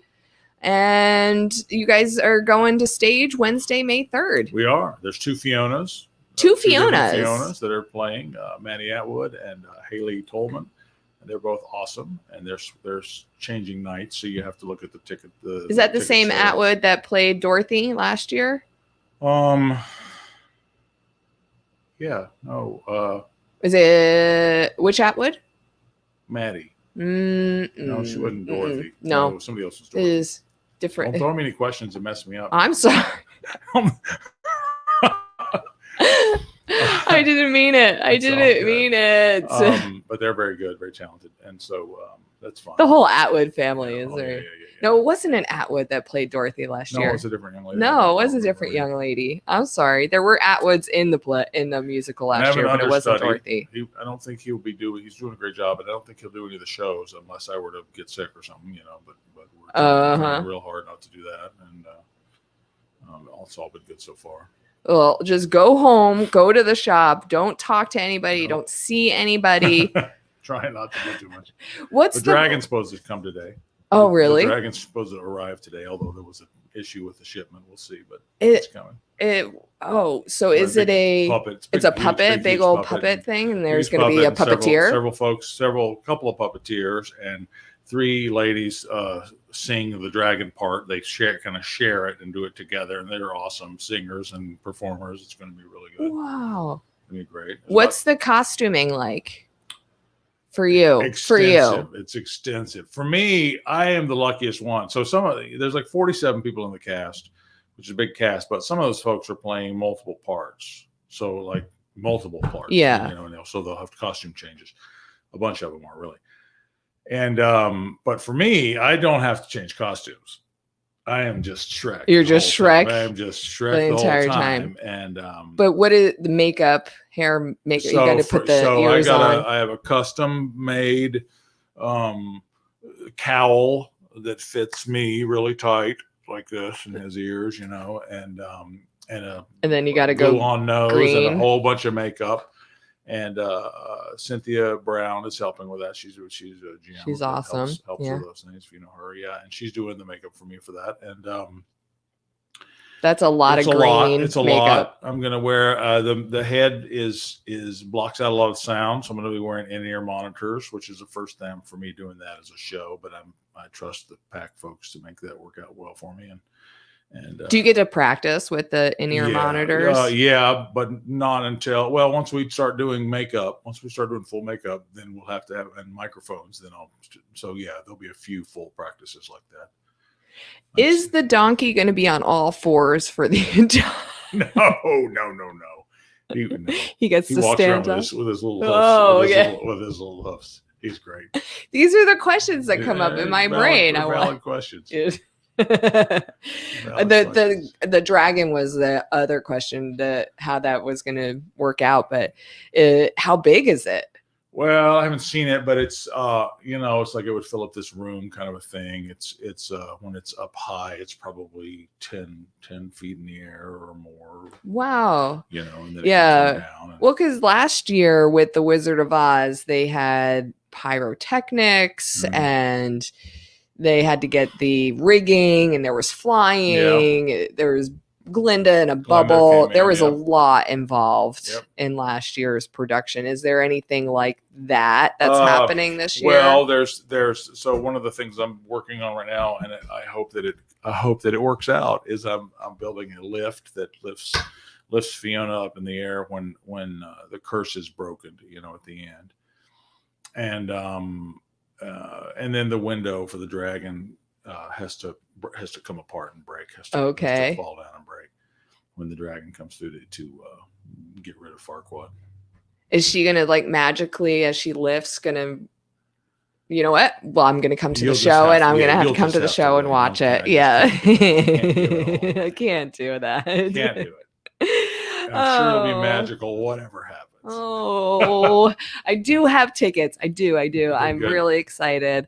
And you can get your tickets too. It's not sold out yet, but they are selling fast. NumericaPack.org. That's where you it will sell out. I mean, I can't say, but the last week of shows will sell out likely all the way through. And then early on, there might be some shows that aren't 100%, but if you really want to see it, you should get tickets soon because there might be days where there just aren't any left. Mm-hmm.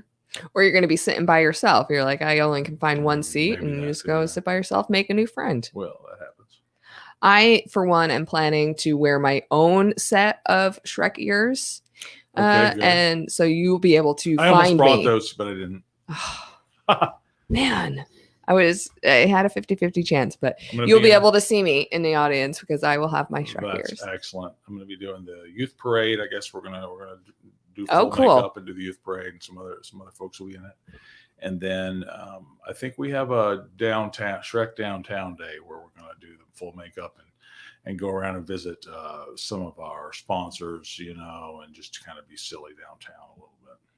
The whole staff's going to get dressed up? No, that'll be probably just me. Okay. And some people shuffling me through to the right place, and Jill and some other folks. So in those situations, since you can't really hear very well, what do you do? Well, I can hear okay. I mean, I can hear okay in conversation or whatever. But it's just not on stage. On stage and with music and music cues and all that. I have to really be able to hear what's going on. So I can't fake that. Have you and the cast gotten along really well? A good cast this year? Yeah. They're all a lot of fun. It's been great. That's one of the things that's great about theater is that, you're in a room full of generally expressive, creative, happy people. Yeah. Even if they're not happy, they pretend to be, so it's okay because they can act. Well, yeah, because they can act. Yeah, but that's it's a great group to be. That's why I don't get on stage, Vern, because I'm, I wear my emotions on my face, and that's okay. I can't act any other way, and I wouldn't be a good actor. I believe you would. I leave it up to you. I believe you would. Well, thank you for coming in. I know you gotta get run into you're just this superstar right now. So I'm very grateful that I was able to just grab this few minutes and figure out how you get in and out of your Shrek outfit. Yep. It takes about an hour, I think. Something like that. I don't think anybody else could do the job this year. It's got a big fat suit, which I was like, I think I'm big. Really? Enough, but oh my Lord, I'm going to be the biggest Shrek you've ever seen. It's going to be a bigger than life Shrek. I love it.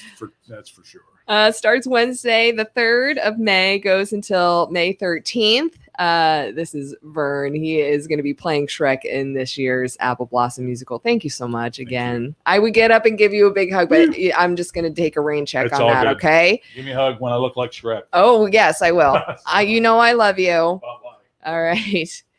Make sure you get your tickets. They are not sold out. numericapack.org. And you can see where they're going to be in the youth parade. Like you said, they've got some other events that you can actually check out and meet Shrek. Maybe get your picture taken with him as Shrek. He is going to look so good. And I don't think there's anybody else who could really do it better than him. He's just like perfect for that role. This has been an amazing show so far today. We are not done. I told you we were going to have a jam-packed time today, and I did not disappoint. I did not lie. We are broadcasting live as we do every Friday between 12 and 2. But today we are hanging out at Raftels in East Wenatchee, and they are not going to be at this location right now for much longer. And I went, what's going on with that? I have to figure out and talk to them about what's going on, because this is truly a really cool spot that a lot of people do love. So I called up and got a chance to talk with Josiah, who is the owner and operator. And I wanted to share this information. So we came here, we got a chance to broadcast live from here today. And I wanted to sit down with Josiah. So thank you so much for hanging out with me for a few minutes today. And thank you so much for letting us actually be here. Thank you for contacting me and helping facilitate this. It's something that I didn't really think about doing until it got brought up. And I was like, well, that makes a ton of sense. I'd love to help kind of push that and get kind of clear the air of like, we're not closing permanently. We are still trying to do what we can, but there's a lot going on and a lot of influx. So, I'm really glad we're able to sit down. And well, let's start there, right? That you are not closing. Not permanently. I wish I could say a little bit more as to when we will reopen. I don't 100% really have a timeline that people are really going to be able to stick to. Okay. Right now, basically, we were in talks with another location down at the bottom of 5th Street.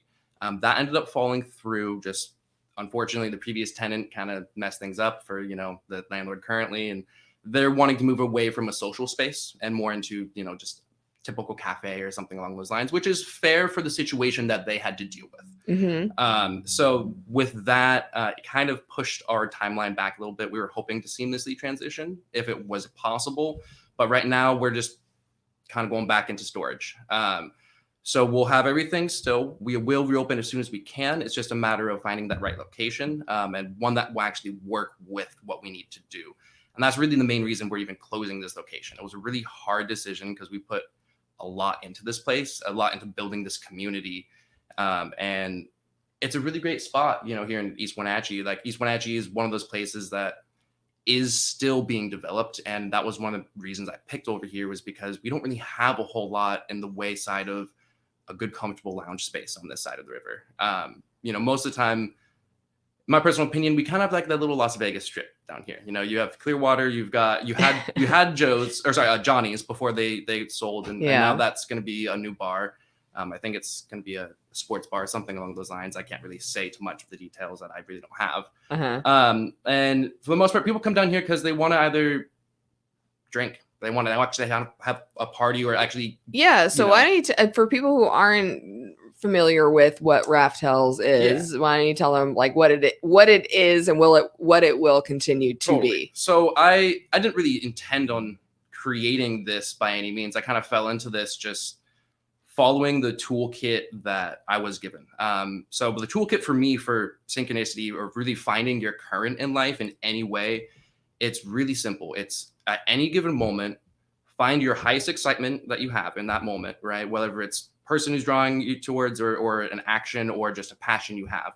Find that, and find the thing that you have the highest degree of ability to act upon in that moment, and follow it through to the best of your ability with zero expectation as to the outcome.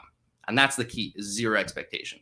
Because if you're able to remove the expectation, you'll just find yourself where you need to be when you need to be there, because that's what is the highest excitement at that time. So I was following that. I come from the cannabis industry and from glass blowing, and managed smoke shops and things like that. And that was where my passion led me into meeting my old business partner, and us, finding all of the crazy beers that really have kind of propagated and proliferated in the craft beer scene right now. Beer is having a really fun time with smoothie style sours, pastry stouts.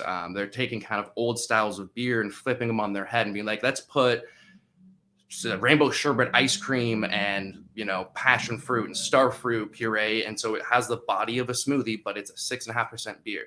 The best way I can describe it is beer for people who don't like beer, and it's changing people's perspective of what that is. And so I fell into that just as one of my highest excitements. I've always been a connoisseur of pretty much experience in general, whether that's something I'm consuming, whether it's food or, cannabis or drink, anything. Even if I'm going to do something, I want it to be of good quality. Sure. I grew up eating high nutrition food and being organic, and I come from that whole side of things where it's I want to care about what I'm doing. I could go try and make money, but if it's not fulfilling, why am I doing that? Yeah. So I really just kind of fell into this world of the craft beer, and ended up getting kind of my finger on the pulse of the beer industry. I originally started a beer distribution company with my previous business partner, as well as this. And there's that old saying, the only ships that don't sail are partnerships. And I will say, wholeheartedly going into this, I was forewarned by everybody that I knew. When you're starting one of your first businesses, your first partners almost never work out, as well as be careful with taking friendships into partnerships and domestics and things along those lines. Every young entrepreneur or business owner, once you get really into your first dive, is what I like to call it, you kind of surrender to, cool, I'm just doing what I'm doing, and I'm not going to go to another job. I'm going to take the risk and find what I want. That's a scary thing. Oh, it's terrifying. I can attest to that. It's terrifying. And the unspoken weight really most people don't see is the burden of responsibility. And that... The burden of responsibility. Yes. Yeah. And if you don't have people who can help you carry that or delegate that out, you can very much overwhelm yourself. And being 100% all in is not for everybody. And so that, unfortunately, things didn't work out with my business partners. I won't ever disparage anybody. I still have a lot of respect and, love towards them as human beings, even if our working relationship didn't work out. But I designed a ship for 3, and I'm down to running it as a single individual, doing everything from dishes to cleaning to accounting to serving to taxes to ordering to driving and all of that. And I've managed to do it solo for the past year. I can tell you that's difficult. It's a lot. Yeah. And so ultimately I can do it. It's not that I can't, it's that you need to have that properly structured, and you need to find ways to work with the people. And that's really what made this place what it is. So sorry for the long diatribe story of how we got here. Basically, what Raftel is accumulation of all of my passions put into one thing. Yeah. You know, we're huge So board craft games fanatics, craft beer. beer, you know, just the nerd culture aspect, just connoisseur level quality in just general, and a niche intimate environment where you're not judged. You can walk it. I've literally had people come in here and they're like, I feel like I'm in a house. Yeah. Like I feel like I'm at Yeah. home. I've had somebody legitimately like look up from playing a game and was like, holy cow, I literally forgot that I'm not at home right now. And it's Because it does have a very homey feel. well, and the like even environment we're and- like sitting at like a kitchen table right Kind of, now. yeah. You know, we wanted to make it that atmosphere, but really what it is like, for me, I don't really go to bars very much. I don't go to clubs. I had my partying days in college, you know, that was my good times, but Yeah. I don't go seek out to like, you know, excuse my slur, but I don't really go to get fucked up. Right. Like, you know, so most bars around town, when you walk in there, you kind of, everybody's segregated into their own separate things, different groups that are not really going to interact with each other. If you walk up to a random table you don't know, they're going to look at you and be like, who are you and what do you want? Whereas in here, it's so community minded that you'll see people playing video games, you'll see people playing darts, whatever, and you're kind of forced to be like, well, I guess I'm just gonna sit on the couch next to these random people. What are you guys doing? And you'll end up having these random pockets of, you know, say 4 different groups in here that never would have interacted with each other. And you outside of have here. regular people that would just that are your regulars that come in here all the time. 100%. Awesome. And they end up interacting with other people. So basically our goal is to provide a location where there's no judgment. It's open dialogue between everybody. And if you want to be here, then you want to be here. You know, I've built the most open-minded community and just great community in general, where people come here to start their night and then end their night. Or if it's for the specific product you cannot find anywhere, because we do the work. We get product from Maryland, from you know, Colorado, Just specialty Oregon, products, specialty yeah. products to try to educate people into what the market really is. And I've heard very similar words come out of Andy's mouth, who owns Epoch, Yes. right? So about Andy's, this culture and yeah. creating safe spaces for this type of culture. Well, so nerd culture, it's very gatekeepy. It's almost when you grew up, you know, playing, you know, like say Magic or board games or certain things like that. The community, I will say mostly not the most hygienic.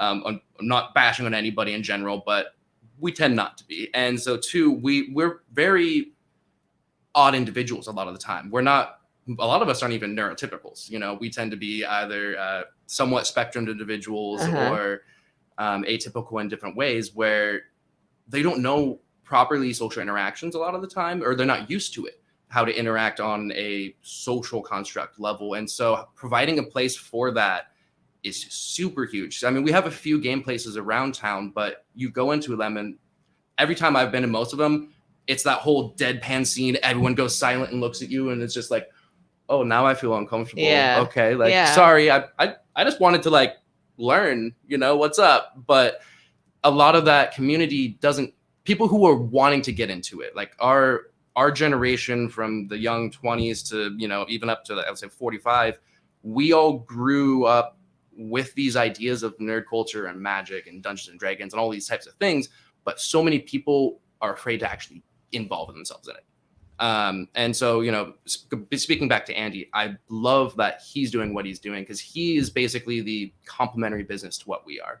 He, you know, is basically, hey, we provide a space where you can come and play video games and have that space to do it. And we're kid family friendly, but we also have our bar, and we specialize in extremely high-end fine cocktails. And Ben, their mixologist, absolute genius. Yeah, he is. I he's done some cannot really sing their interesting praises things, enough. even with some non-alcoholic Oh, things, which 100%. is I If you're really like, because I don't non-alcoholic, drink. They do great non-alcoholic spirits and all of that.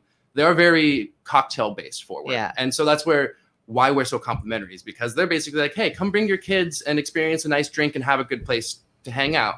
And we're like, hey, if you want to kind of get escape from your kids for a little while and come have a nice place to hang out and drink, then come check us out. And we kind of lean more into the craft beer scene and really kind of keeping that pulse on that, you know, razor's edge of what's going on in the beer scene, with all of the stuff happening we're actually stepping into brewing ourselves a little bit on the homebrew scale. It's just until we actually can get licensed. And so kind of, I guess, segueing into let's talk about like what we can expect for your future. So right now everything's basically going to go in storage until we can find the new location. During that time we'll be out of here at the end of April, and from here we're going to be working on, I have a friend of mine who is making absolutely fantastic mead, and mead is Nordic honey wine. For those who don't know, it's generally a little bit sweeter. Oldest form of alcohol ever existed on the planet. It's fantastic. And so we're working on getting him licensed and brewing.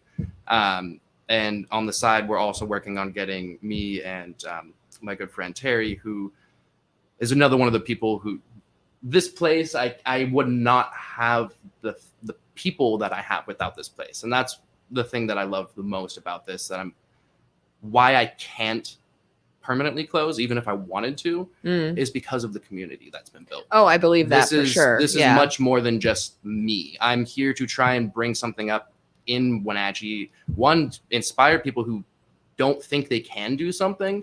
The amount of times I was told that I couldn't do this. One, we didn't have the market in Wenatchee, or just it wasn't possible.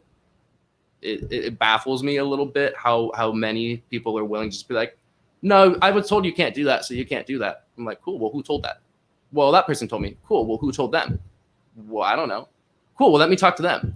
Okay, well, who told you that? Okay, well, let me talk to them. And you bring it back I know. up. There's a lot of naysayers, and people will go, well, we can't, we're going to do it this way because this is the way it's always been done. Exactly. Yeah, and that's a lot of that. A mentality we have in Wenatchee, even in the beer scene. Yes, I'll agree with you, but there is the slow build, a subculture of us that don't want to do things the way that they've always been done. That's why I'm here, is I want to push that forward as much as I can through whether that's my business or helping other businesses around, or even just, for example, but that's what it's going to take, Josiah. It's going to take a collaboration and 100%. Networking of it takes all the like-minded people who don't want to do things that because they've always just been done that way, right? Like there's a better way to do things. Always. And that's where I'm happy to try to have the space that we can push that forward and work with anybody that I can. So right now I'm basically going to have a lot more time on my hands. I'll be busy extremely, wrapping all of this up and continuing to move forward with our plans for brewing and for opening up the next lounge space, but as well as I will have more time to be able to involve myself in the community more and actually engage more. I will be down at Badger Mountain here and there, helping them out with some of their either brewing or serving and stuff like that. I worked Rails and Ales because it was a huge event this year that everybody needed help with. And so basically at this point, I'm kind of putting myself out there. I'm going to try to get back to, cool, well, who can I work with to bring this back up again? Like we need as a community in Wenatchee to be like, look, you don't have to ask permission to take a risk. Be willing to take a risk and put yourself out there and follow that excitement wherever it leads you, because that's what we need as a community, is to be willing to take risks and support each other and push each other in whatever endeavors that is. So basically the best ways to keep up with us is going to be through Facebook and Instagram. Okay. I will try and maintain, I'm one person, so I'm pretty terrible at object permanence when it comes to bouncing between all of the tasks, from taxes, accounting, cleaning, physically moving everything, to also running social media. It's a lot. I'm grateful for the help that I do have. Having the past couple years, there's one thing that I absolutely had to learn more than anything is how to accept help. Yeah. As somebody who does not help well, I don't put my burdens on other people. Anybody who is doing anything, I tell you, please right now, fucking accept the help that's offered to you. Because you gotta, let's just realize that if you're part of a network, then it's not exactly, help. It's just being a part. Networking is give and take, right? Yeah. That's what it is. Yeah. And it's allowing, I do it for you, you do it for me. Mm-hmm. That's how it works. Yeah. Well, I mean, Mafia kind of has it right. La Familia, right? Everybody puts it together for themselves, minus the organized crime and all of I that. mean, you're talking to an Italian American from New Jersey, so You're like, I understand what you mean. I can't talk about it But anymore. So we've totally got to fair. move on. Tell me about this this event that you have tomorrow night. That's going to be a big party to Totally. celebrate the kind of closing of this location. So yeah, this tomorrow, Saturday night from 7 p.m. is when we're opening doors. We'll run till about midnight, or as long as the musicians want to play. We're going to have 4 live acts, some really fantastic local musicians. Stereo Rewind is kind of the main card that's helping put together the event. They're kind of one of the newer cover bands in Wenatchee. Okay. Really all talented individuals. Sunrise is a 2-person group. It's one of my really great friends, Adam, and he's one of the most talented people that I've seen musically in a very long time. So I'm glad to actually get him. He came and did a little quick guest performance on the last show that we did. And so I was able to actually rope him into running a full set this time. And then we have, I think he goes by Sax Murderer. I can't remember his last name. He's a beautiful saxophone player. So we'll have some jazz going on. And then Jacob Shale, it will be our opener. And he's got some great stuff. I'm pretty sure he's got 1 or 2 like original pieces and then some covers and stuff like that. I can't 100% say to their set list. I haven't kept up 100%. But it's going to be really killer music. We'll be open 7 until 2 in the morning, $5 entry fee at the door.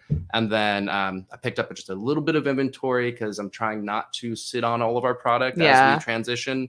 So we're going to be running draft only. I've got 4 really good options: pineapple pear cider, dragon fruit, passion fruit, sour IPA from Great Notion. It's kind of like one of the last hype smoothie style beers that I'll have here to kind of get people what they want. I've tried really hard not to bleed all of our customers dry, but I also don't want to sit on volatile products. So we'll just basically be trying to have a really killer final run and weekend and let everyone kind of say their goodbyes. We've got the community art walls that, everyone please draw as much as you can on them. We'll take pictures before we repaint and get everything and keep it moving forward to just kind of close out this season and look forward to opening and starting with the new season with the whole community as much as we can. So Instagram, Facebook, again, best ways to keep up with us.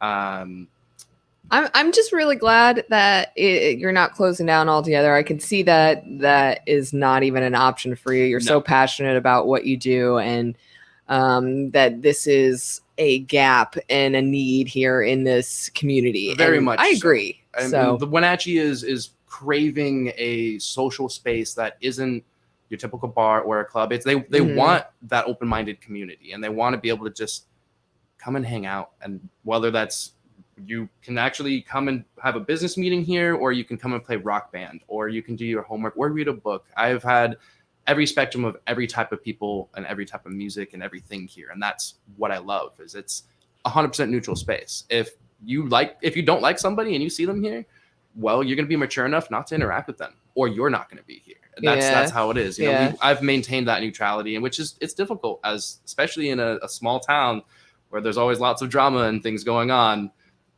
You have to work your diplomatic muscle a lot around here. Absolutely. Yeah. And bartenders, you become de facto therapists. So it's a fun mode to be in. You get to see the sides of the people you never wanted to, but also you get to keep that to yourself and learn how to maintain like you said, diplomacy. And boundaries. Exactly. Well, and that's the biggest thing. I've had so many differing ideals here. I've had people from far left, far right spectrums, and I've been able to have people sit down and have open dialogue. Isn't that awesome? It's one of my favorite things, because I've had more conversations here that if they happened anywhere, they probably wouldn't have ever happened anywhere else. Those 2 people would have never even been willing to talk to each other outside of here. I love that. But the fact that they were here and it was such a comfortable place that, well, even if I disagree with you, that's cool. We can have this conversation. Well, that's the premise between my segments with Thom, who was on the show earlier. Him and I come from very, very different backgrounds. So we decided to start these segments on the show where him and I can find common ground and show that you can have conversations and find progress. It's hugely, hugely important. I mean, as a kind of just a random example, I had 2 customers come in yesterday who they were doing a fundraiser for one of the local churches or something like that, which is very respectable. But they eventually encountered some of our customers who are very, very LGBTQ friendly. The other side was openly not. And so it came to a point where, regardless of their conversation, at one point somebody started to get a little heat and was like, hey, you know what, I just completely disagree with you. And I'm like, that's fine. But if you're going to participate in this conversation, you're going to be respectful about it and allow them their right to have their own beliefs. Whether you care or believe, even if they're 100% contrasting to you, they are allowed their right to have those beliefs. So if only we can have fairy god moderators. I know. Eventually, maybe people I just will have made a up little bit a more common term. sense. That's great, though. Actually, you could coin that. I'm gonna coin it. It's mine now. All right, Josiah. We're coming towards the end of our time here, but man, this went by so fast today. I know. It's unfortunate that I think people are just learning about this place through this, but that means that you and I have to stay in touch. 100%. We're definitely going to do this again. Yeah. As soon as we reopen, we'll definitely do something together and kind of, announce to Wenatchee again, hey, we're back. And I'll keep you in touch with all of our, developments as things go on. I appreciate that. And make sure you guys get down here tomorrow night. Yes. $5 cover for the big party starts 7:00. They're open till 2 a.m. Raftels, East Wenatchee. It's going to be a good time. You got some live music. You got your craft beers. Tonight if you guys want to come out for an extra little powwow on Friday night, come hang out and check out the place and get to say your goodbyes to the space while we have it. And draw on the wall. Yes, absolutely. Only if it's a wall that you're allowed to draw on. Yes, and no penises. We appreciate that. I've had to erase too many of those off of the walls. They're just they're not aesthetically pleasing. No. In real life, so don't draw them on the walls. There are better anatomies to draw that are better aesthetically pleasing, that are universally accepted. It's true. Well, I have to thank you again for letting us broadcast here today, and we will be talking to you again in the future. I appreciate you so much for letting us be a part of this. You're welcome. All right, have a great one. Grayson, where are you at, my friend? Come back here and let's we have to kind of close things out here. There's a couple of things that we didn't get to talk about in full. I did mention them, but I want to make sure that we get the word out there before a couple of different things, especially some things that are happening this weekend, which because it is Earth Day. Yes. There is the Earth Day Fair that's happening down at Pybus. So don't forget about that. That is happening tomorrow. And I have all of the deets. Don't forget. Sustainable NCW's 5th annual Earth Day Fair tomorrow from 10 a.m. to 2 p.m. And there's a lot of different vendors and resources. And the reason, people are like, well, maybe we don't really need to worry about Earth Day, right? It's not like Christmas. No. Earth Day is more important than Christmas.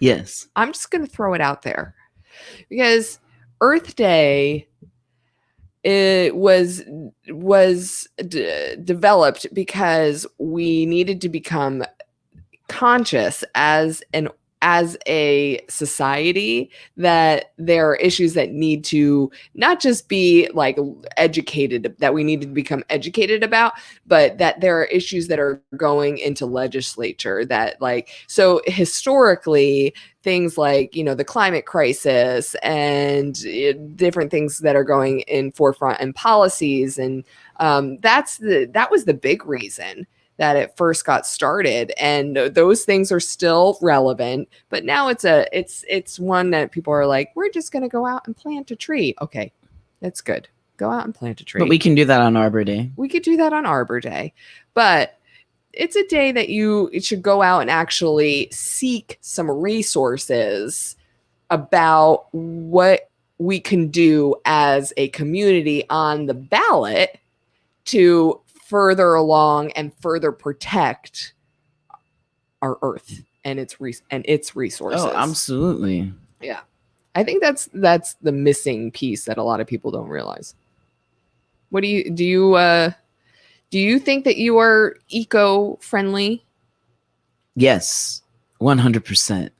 What, 100%? Oh, Nobody's 100% eco-friendly. I think that when you purchase environmentally friendly products and you use them and you're willing to pay that price for them and you do it on a consistent basis, and that's everything from toothpaste to toilet paper, dishwasher detergent, laundry detergent. Do you recycle?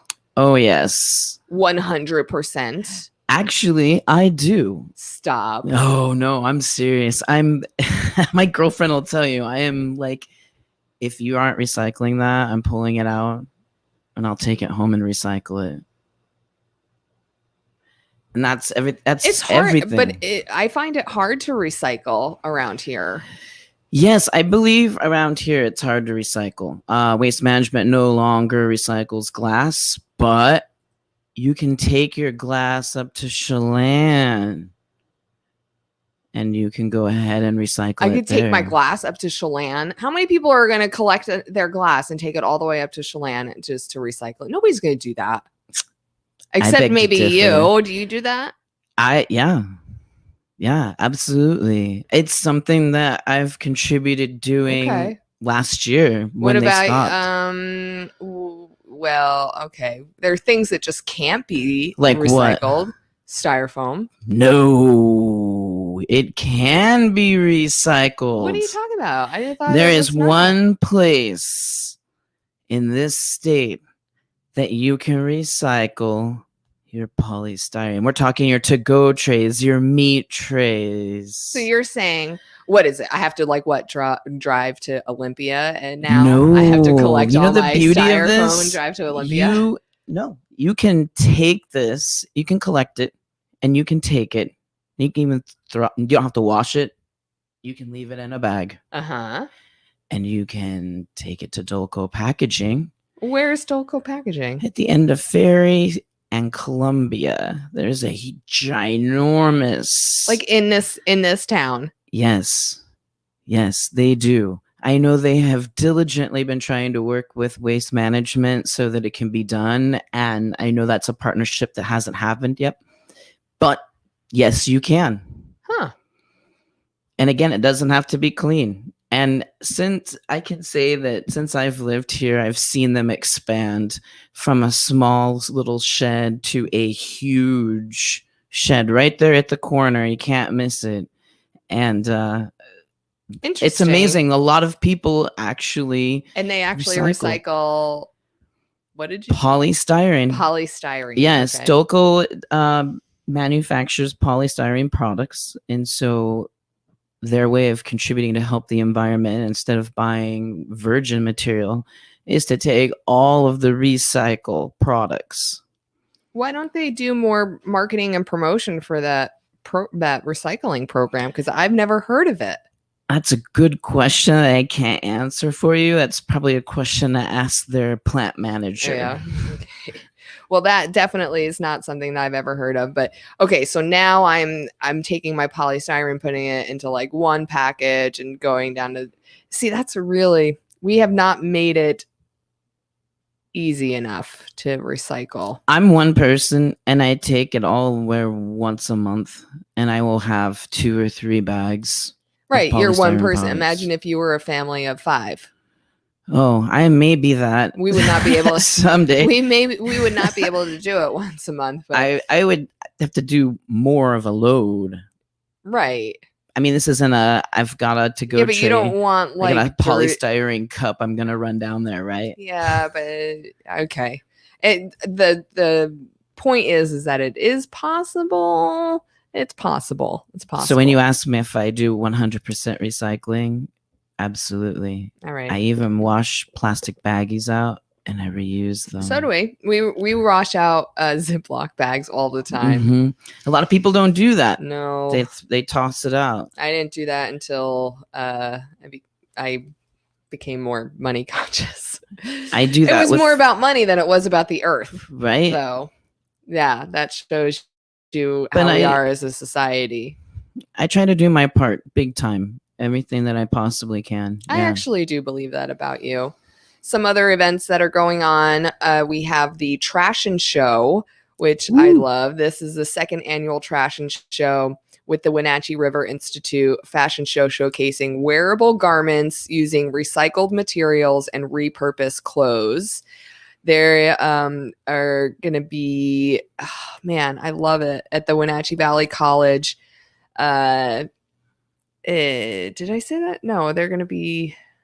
I'm sorry, I missed it. I thought they were going to be up in Leavenworth. I thought that was taking place up in Leavenworth, which it is up in Leavenworth. And I saw the girl from Stupid Stitch that I bought the bleached flannel from yesterday is got a couple of pieces in the Trash and Show.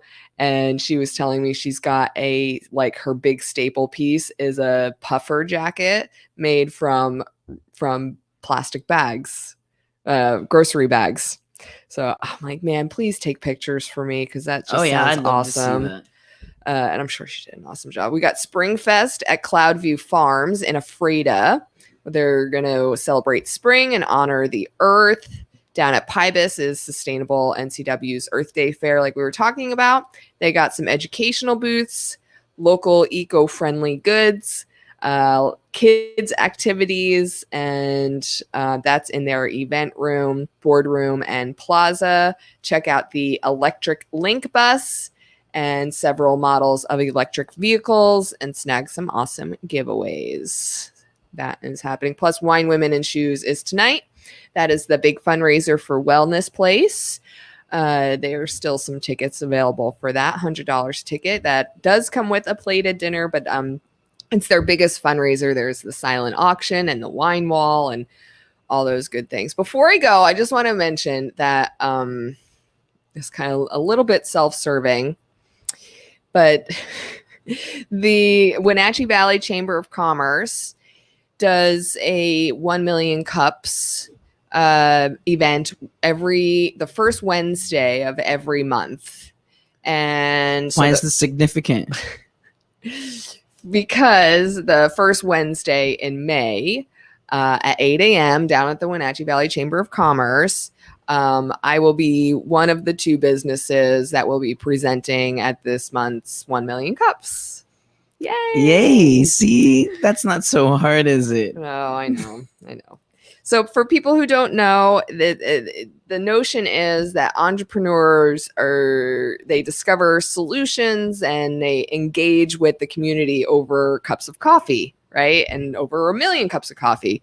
So they've developed this kind of a program where you have coffee and entrepreneurs present their business and then get feedback from the audience and maybe help to take their business to the next level. So at 8 a.m. at the Wenatchee Valley Chamber of Commerce office. I believe it's open to the public. You can just come in and sit down. You can see me talk about the business and the podcast network and how it came about, and tell us what you think and give feedback and give suggestions. 8 a.m. 8 a.m. on May 3rd.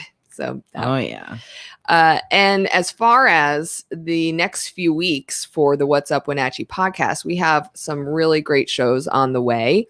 We are solidifying a date and time to interview the current sitting mayor of Wenatchee, Mayor Frank Kuntz. And he is got his pride project, which is the Confluence Parkway, getting its big 5-6 year budget of $85 million. $85 million. Yeah. So he's going to want to sit down and talk about that. But, also he's only got a few months left in his candidacy, and I'm sure he has some thoughts on that as well. And then the first show in May, I think that's the 5th, May 5th. I can't give you the name yet, but we are going to be interviewing the first, I'm sure, of several mayoral candidates. Now, this will be before the declaration date. Declaration doesn't start until May 17th. So we will have this exclusive interview with the candidate before they even declare that they are running for office. On a very fun day. On a very fun day of Cinco de Mayo. Woo! Am I allowed to do that? Yes. I just did it. We're also going to we're going to celebrate Apple Blossom. We're going to talk to Trina Elms from East Wenatchee about Classy Chassis, which I will be emceeing this year. Hey! And right on. Alex Haley, who is in charge of the Apple Blossom Beer Garden, and Joel will be with us, I think, next week, who is the organizer for the Wenatchee Valley Vinyl Expo. Pew, pew, pew, I pew. sent him a picture of our vinyl collection from our house, and he was speechless, had no words. It feels like you're on an old school AM radio station setup. Yeah, It really does. it really does. Mixed with like a club scene. Yeah, kind of. Yeah, kind of. So we'll give the lowdown on this year's, it's the inaugural Vinyl Expo, which is coming up in mid-May. And we've got some other things planned. We're trying to sit down with the medieval fair that's happening out in Kashmir. And but that's a lot. That's a lot coming up in the next few weeks. So we want to thank everybody who came on the show, all of our guests. We got Jim Harvill of Jim Dandy Haberdashery, Vern Smith, who's this year's star of the Apple Blossom musical Shrek, Thom Nees, who is our Chief Hope Officer. Love And having him on. Isn't he the best? Yes. He just calms me down. Me too. Yeah. It just brings me back to center. And of course, we want to thank Josiah Lloyd for hosting us here at Raftels. Don't forget, Yes, thank you, Josiah. they are open tonight and tomorrow for their big party tomorrow night, starting at 7 with some live music and craft beer and all the good stuff and good mojo vibes that come out of this place here in East Wenatchee called Raftels. So check them out. We'll be back next week for another episode of What's Up Wenatchee. You going to be here? I'm going to be here. You going to have pictures of this outfit that Ryan is trying to trash? I guess Come I'm going to on. have to. Yes, Right? you Yeah. spoke about it. I and know. I think you have to now. All right. If you need any information on us, you can go to darlingproductionswa.com. Always hire us. If you'd like for any private karaoke parties, private birthday parties, festivals, fairs, that's what we do. We like it and we love it. You can catch up on previous episodes on Spotify and YouTube. And we have our community. So if you want to become a subscriber, we do ticket giveaways, prize giveaways, exclusive content only to our community. And there is the website right there, www.supercast.com. Did I forget anything? I think we really do need to get a sound machine. You're right. Our pew pews. Pew, pew, Yeah, pew, pew. there we Yeah, I go. told you we need a hotkey machine. Yeah. I need a hotkey machine. Choo, choo, choo, choo, choo, choo, choo. We're working on it. I don't know. We'll add it to the wish list. Okay. But for now, we gotta go. That's right. And I know. every time we're getting better all the time. you got to start saying your tagline. I appreciate that. Yeah, no problem. We're getting better all the time. I love you all. Honestly, I really do. And I appreciate everything that you do for us. We do this for you. This is the only reason that we're here is for the community. So we thank you for your support and everything that you do. We will be back next Friday and every Friday live at noon until 2. Thanks everybody for watching. This has been the What's Up Wenatchee podcast. Bye-bye. Bye.